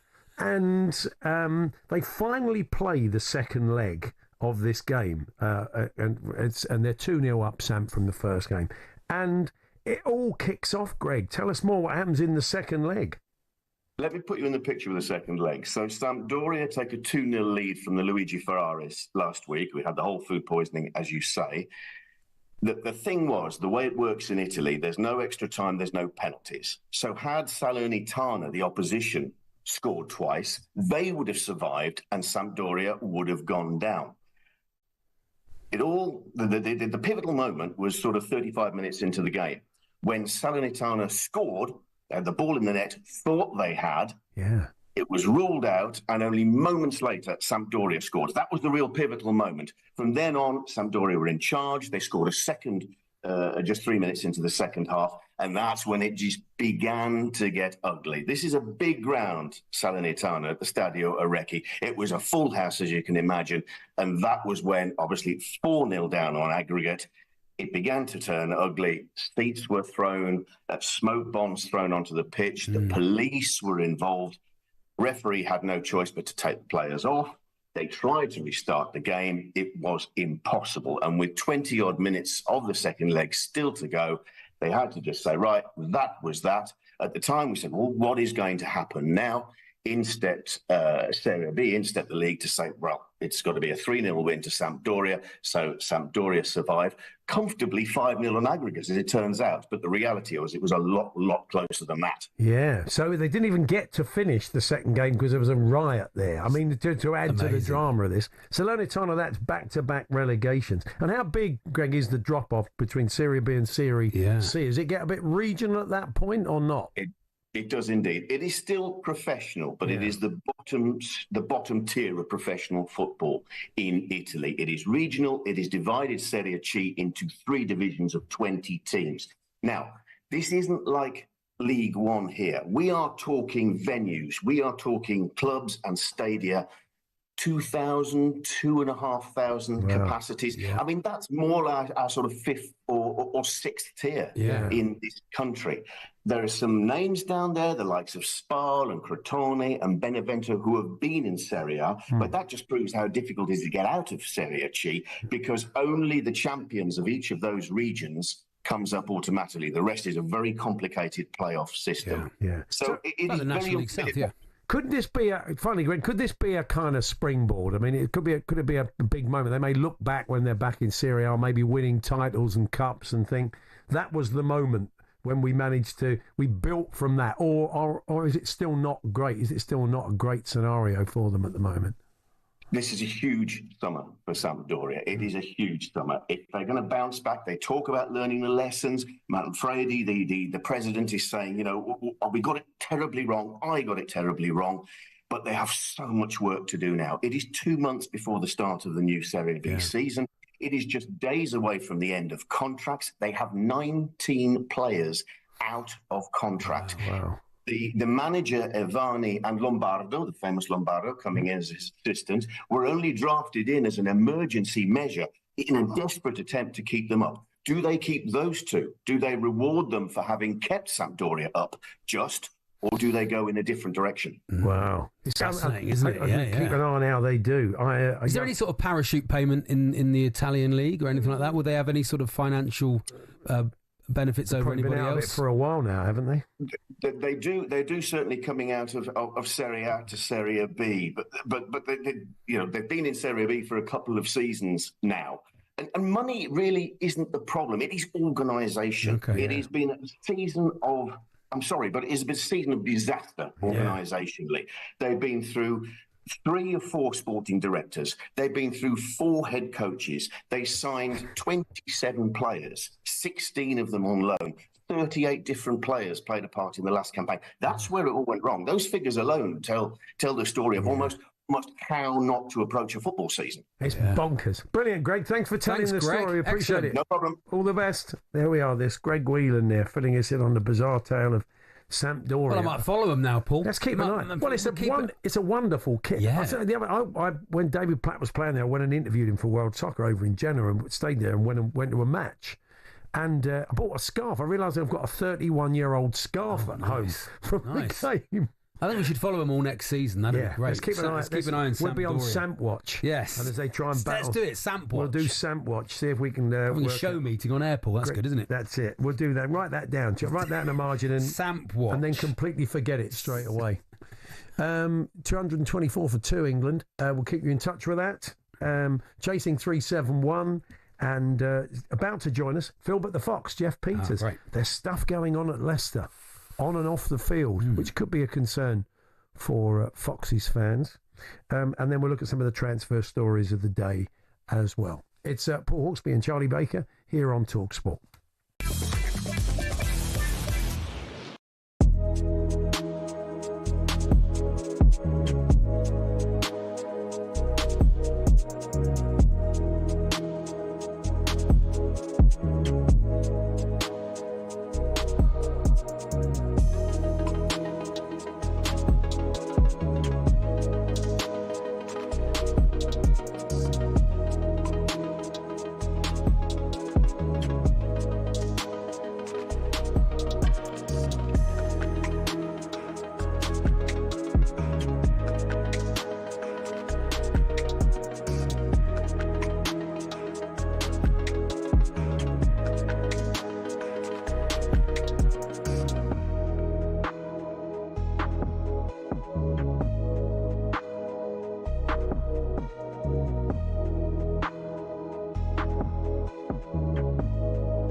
As set-piece coach Keith Andrews agrees a deal to become Thomas Frank's successor at Brentford, here's Simon Jordan's take on his unusual promotion. There must be a difference between a set-piece coach and somebody that deals with the players with more frequency and more authority than a set-piece coach. Yeah. So he must have exhibited either the most wonderful interview, or Thomas Frank must have been an advocate of his. He must have been saying, this 44-year-old has the potential to do precisely what I did. It must be coming from that level of intelligence. Right. Elsewhere, we were joined on breakfast this morning by 2022 Wimbledon finalist Nick Kyrgios.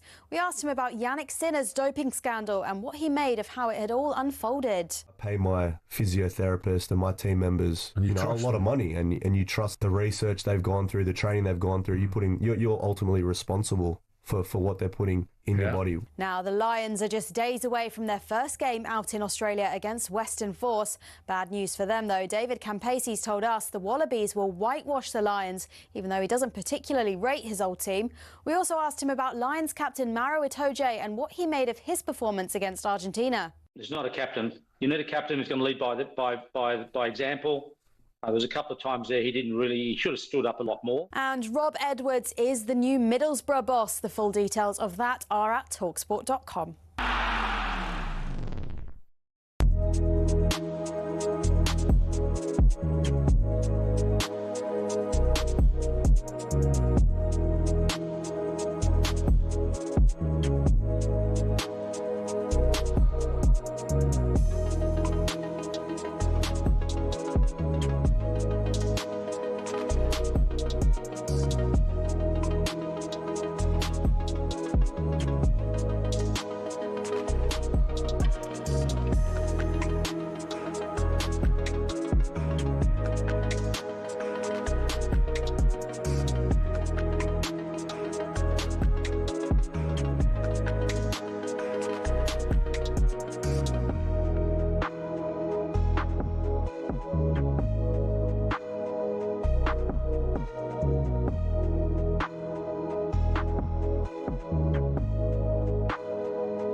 Yeah, keeping a very close eye on this test match between England and India at Headingley. Let's get the state of play from Sam Ellard. Sam. Well, I guess the good news for England is that I have no news for you, because things have just settled down over the last 50 minutes or so since England lost 2 quick wickets. England 229 for 2. Ben Duckett is still there, not out on 127. Joe Root not out on 10. Where on earth has this Prasid Krishna been for the last 4.5 days? He's been pretty anonymous in this test match, but he's bowling a really, really nice spell, picking up the wickets of both Crawley and Pope, and he just beat Ben Duckett on the outside edge with an absolute beauty. Remarkably, don't want to put the jinx on it, but Jasprit Bumrah, best bowler in the world, is into his 16th over, hasn't picked up a wicket yet, which is fantastic news for England. It was just spitting once again momentarily, but thankfully it has stopped. T will not be at 3:40, by the way, because we went off for 25 minutes or so about half an hour ago. T pushed back to 4:30, so we've got a slightly longer afternoon session. England 229 for 2. Root and Duckett at the crease. The runs required 142. Thanks very much, Sam. Lovely stuff. Now we're going to return to football. By the way, we're going to be talking transfers with Ben Jacobs shortly, and we've got a little bit of news around Jadon Sancho. It seems that Jose Mourinho's Fenerbahce are showing an interest. Manchester United value him at 25 million. They paid 73 for him, so they're going to take a pretty colossal hit. But it's unclear whether he'd be interested in moving to Turkey. They're also interested in Melio from Leeds, the goalkeeper. So, right, yeah. We'll be chatting about that with Ben a little bit later on, because there was some talk of sort of players being offered in exchange for Jadon Sancho from Italy. But Fenerbahce could be an option. Anyway, on to Leicester. And we know that they've had a fair bit of turmoil on the field, should I say, and been relegated. And there's a lot of talk this week that Ruud van Nistelrooy will lose his job. We read today that they have issues off it around the ownership and their business interests back in Thailand. I'm sure keeping a close eye on it is our man in the East Midlands, official score of the birthday spread. Oh, yeah. Phil at the Fox, Jeff Peters. Good afternoon, Jeff. Live from the tennis courts at my local gym. Good afternoon. Well done, Jeff. So, Jeff, let's start on the field, because there were pieces at the weekend saying, oh, yeah, he's going to get sacked this week. What's going on? Well, the news really is that there's no great news at the moment. There is a feeling that when 1st of July comes around that Leicester will make a change, because it's the start of the new PSR year, and Leicester have had all sorts of problems with that. They managed to avoid a points deduction last season, although you could argue that perhaps they should have taken it anyway. But they're probably going to get one next season. So if they are going to make a change, it does look likely that it may well happen on the 1st of July. There's been no sort of news from the club in terms of what it plans to do. Now, listen, if he's staying in charge, then why would the club come out and say, oh, he's staying as manager because he's under contract? So, but of course, they wouldn't come out and say that. But the players will be back in pre-season training soon, and players want to know who's in charge. Fans want to know who's in charge. I would be staggered if Van Nistelrooy is still manager at the start of next season. You look at his record, there's nothing that suggests that he should continue as Leicester manager. Now, one of the concerns, or one of the things that's been picked up by Leicester supporters is on social media, because there's been no news of players leaving outside of Vardy, really, but no players coming in, no other news from the club. They spent a lot of their time on social media just wishing current players and former players happy birthday. And people have made comments about the Foxes have become Happy Birthday FC. Now there is an interesting thing, because on the 1st of July, it is Ruud van Nistelrooy's birthday. So is it going to be Happy Birthday, Ruud van Nistelrooy? Here is your P45. Well, this is the problem. Okay, I found the problem for Leicester for you here, Jeff, is that they've signed players that birthdays are in the summer, and as we know, all the good footballers at school were born in September, October, November, or December, because they're all big lads in the year, right? Because they're older. So why are Leicester signing these players born in the summer, Jeff? It's a disaster. Well, I think they've got bigger fish. Yeah, that's true. They have got more concerns, and you mentioned the ownership as well. Obviously, it's coming up for 7 years since Konvichai passed away in that helicopter crash, and obviously his son Top has taken over the running of the football club, and obviously in the business as well. COVID wasn't kind to King Power because the airports were not as busy, and a lot of their business is airports over in. So there are concerns about elements of finance within King Power, but it does seem to be, I have to say that even though the ownership have made mistakes with Leicester, whenever there's been a loan that needs paid or whatever, there's always the money to pay it. Yeah. So from a financial point of view, I feel as a supporter, I feel reassured that I don't think the club would get into a situation where it is financially messed up. Yeah. Now, that doesn't excuse some of the poor decisions that the club have made over the past 2 or 3 years. But yeah, fans are just really frustrated. They just want to know what is the plan and how they're going to move forward. And finally, Jeff, I see that Sean Dyche is the odds-on favourite to take over from Van Nistelrooy. How's that been going down with your fellow Foxes? As it should be, by the way. Yes, indeed. To be honest, every name that has been mentioned in terms of who might come in, whether it is, Russell Martin had apparently had talks. He wasn't popular. Sean Dyche, he's not popular. Chris Weldon, no, he's not popular. Danny Rowe, he's sort of semi-popular, but all he's done is keep a team in the Championship. It seems to be that whoever's name gets mentioned, people go, we can't have them because of this or that or the other, or they did this at this club or this at that club. Yeah. So, what's the style of play? Is it going to be Maresca style? Is it going to be Cooper style? Is it going to be Van Nistelrooy style? What direction are the club going in? Sean Dyche, I think, would be the safest of safe pair of hands, and I actually think he would unite the fan base.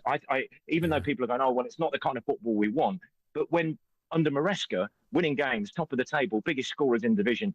To be fair, fans were still complaining then. So maybe there's no perfect solution. No, but I'd take Dyche, absolutely. By the way, Jeff, we'll speak to you Thursday. Thanks very much for joining us. Look forward to it. Thanks, boys. Thanks, Jeff. There we are. Jeff Peters there with the latest on what's going on and off the field at Leicester City. Very good. It's Paul Hawksbee and Charlie Baker here on talkSPORT, and we're going to talk transfers next. We will chuck that Jadon Sancho one into the mix. Say Christopher Nkunku's not been a hit at Chelsea. I was feeling when he came over he was going to be a star, but it has really not happened for him. Pretty injury hit time there. So he could be available. Could there be a taker in the Premier League? Bradley Barcola, they're talking potentially about him wanting regular first-team football. And Arsenal have been mentioned. What a signing that would be. So have Liverpool, so have Bayern. Just two of the players we'll be covering with Ben Jacobs when we look at transfers in a few moments' time. We're here with our good friends at Toolstation. Stay one step ahead, whatever the job. Next stop, Toolstation England. Still 2 down, 239. They require 132 runs to win, and we'll be back to Sam Ellard in the next 15 minutes or so.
We were asking you this afternoon about those things that maybe you'd forgotten were in your luggage.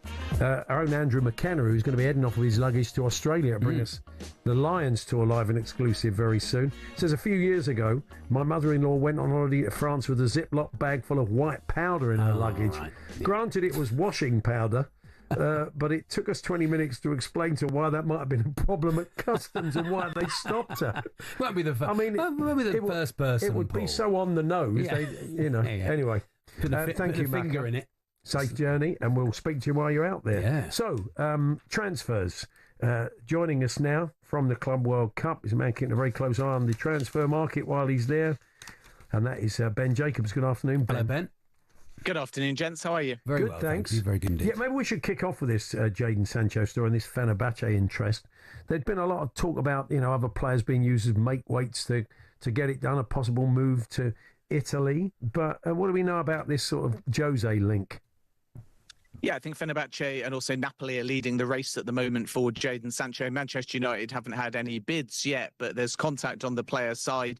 And Fenerbahce are really pushing. My understanding is that Jose Mourinho and Sancho have had a face-to-face Zoom or whatever appropriate technology they use, and they've spoken about this project. And then financially speaking, Fenerbahce have got big budget. We're really seeing Turkish clubs be ambitious this summer. We know that Galatasaray won the race for Leroy Sané, but Fenerbahce were there, and the same kind of salary offered to Sané is available to Sancho. The challenge is good money isn't Manchester United money, and therefore there may still be a gulf in valuation regarding the terms. Manchester United want 25 million, and if Fenerbahce get the green light from Sancho in the next few days or weeks, they'll approach Manchester United. They prefer to pay about £50 million. I think Manchester United are going to stick to that number of 25 million. And then concurrently, Napoli have got a meeting this week with the Sancho camp as well, and Serie A might be an option. You've got Saudi Arabian interest too, Al Ali in particular,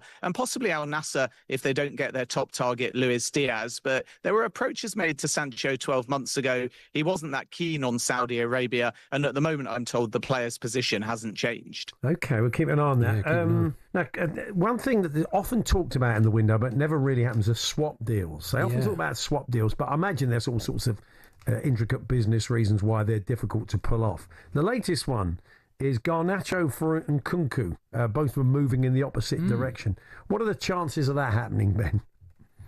Yeah, I don't think there's too much in this other than the fact that in the winter it was discussed and Manchester United didn't want to proceed with Nkunku. Chelsea had a very high valuation. Nkunku is still hoping that Bayern Munich come in. But it all felt a bit coincidental to me because Chelsea are about to place a bid for Jamie Gittins, their third attempt. And the expectation is they'll get that over the line. He's their top choice on that left-hand side. And even if you factor Sancho plus Mudryk being charged now by the FA, the expectation is that Chelsea only want one on that left-hand side simply because of the fact that they feel Giovanni Quenda arriving in 12 months' time will give them another option there. So Chelsea's priority at the moment is Gittins, not Garnacho. And at the same time as they're about to hopefully get that one complete, you've also got a second bid, as we revealed on talkSPORT last night, for Brian Mbeumo going in for in excess of £60 million. And then suddenly both of the clubs have got these other options, and it feels a bit like leverage to make it clear, perhaps even publicly through the media, that there is a backup option. But the expectation is that Gittins goes to Chelsea and Mbeumo goes to Manchester United, and then there's no room for Nkunku at Manchester United or Garnacho at Chelsea. Wow. Bradley Barker's an interesting one. Yeah, this is often, comes off the bench for a PSG, maybe looking to be, a starter in every game. Yeah. Arsenal have been linked, apparently, but so have Bayern and Liverpool. Yeah, a lot of these clubs like Barcola, PSG have got quite a firm position that they want to keep the player, and therefore he'd have to agitate for a move. It's going to be really difficult. We're not in the kind of Xavi Simons territory where the player's already ready to leave Leipzig, and that's why some Premier League clubs, including Spurs, are circling with Barcola. PSG's whole philosophy is around buy young and where possible buy French, and Desiree Doué is another good example of that. And these kind of profiles are not necessarily players that PSG want to lose. So I think it's going to take too big a number if there was to be any progress and the player to really agitate for a move. It's true that Arsenal and Andrea Berta in particular have held a conversation. I'm not so sure there's too much at this stage in the Liverpool links, and Juventus are really pushing as well, and they view Barcola as one of their top targets. But my expectation is that PSG are going to be not just reluctant sellers, but might not even engage over financials. So unless the player hands in a transfer request, it's still looking more likely that he'll stay at the French champions. Now, Dusan Vlahovic not been quite the same hit at Juve as he was at Fiorentina, but he's still only 25, and it seems that he could be available. When he's at it, I mean, he is a great goal scorer, but his wages, I imagine, are fairly crazy, aren't they, Ben?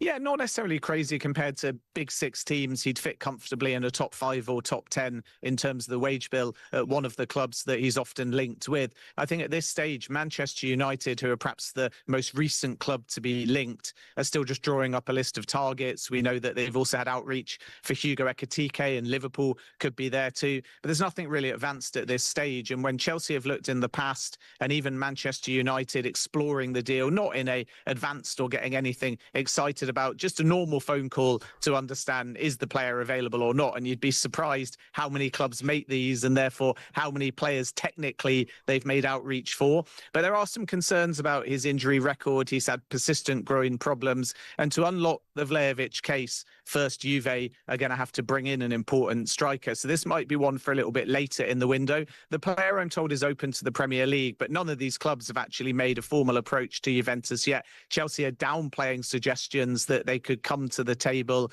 and actually the sort of number 9 they may add might not be a number 9. It could be a player more in the Christopher Nkunku mode, and that's where João Pedro and Mohamed Kudus come in, along with other names like Morgan Rogers. So Vlahovic may have to be patient if he's to leave Juventus, and the first thing that will happen there is Juve will find a number 9, and then Vlahovic may genuinely become available on the market. And finally, Eberechi has been linked to Tottenham before. Last summer it didn't happen. So it's happening again this summer. What's your understanding around this one?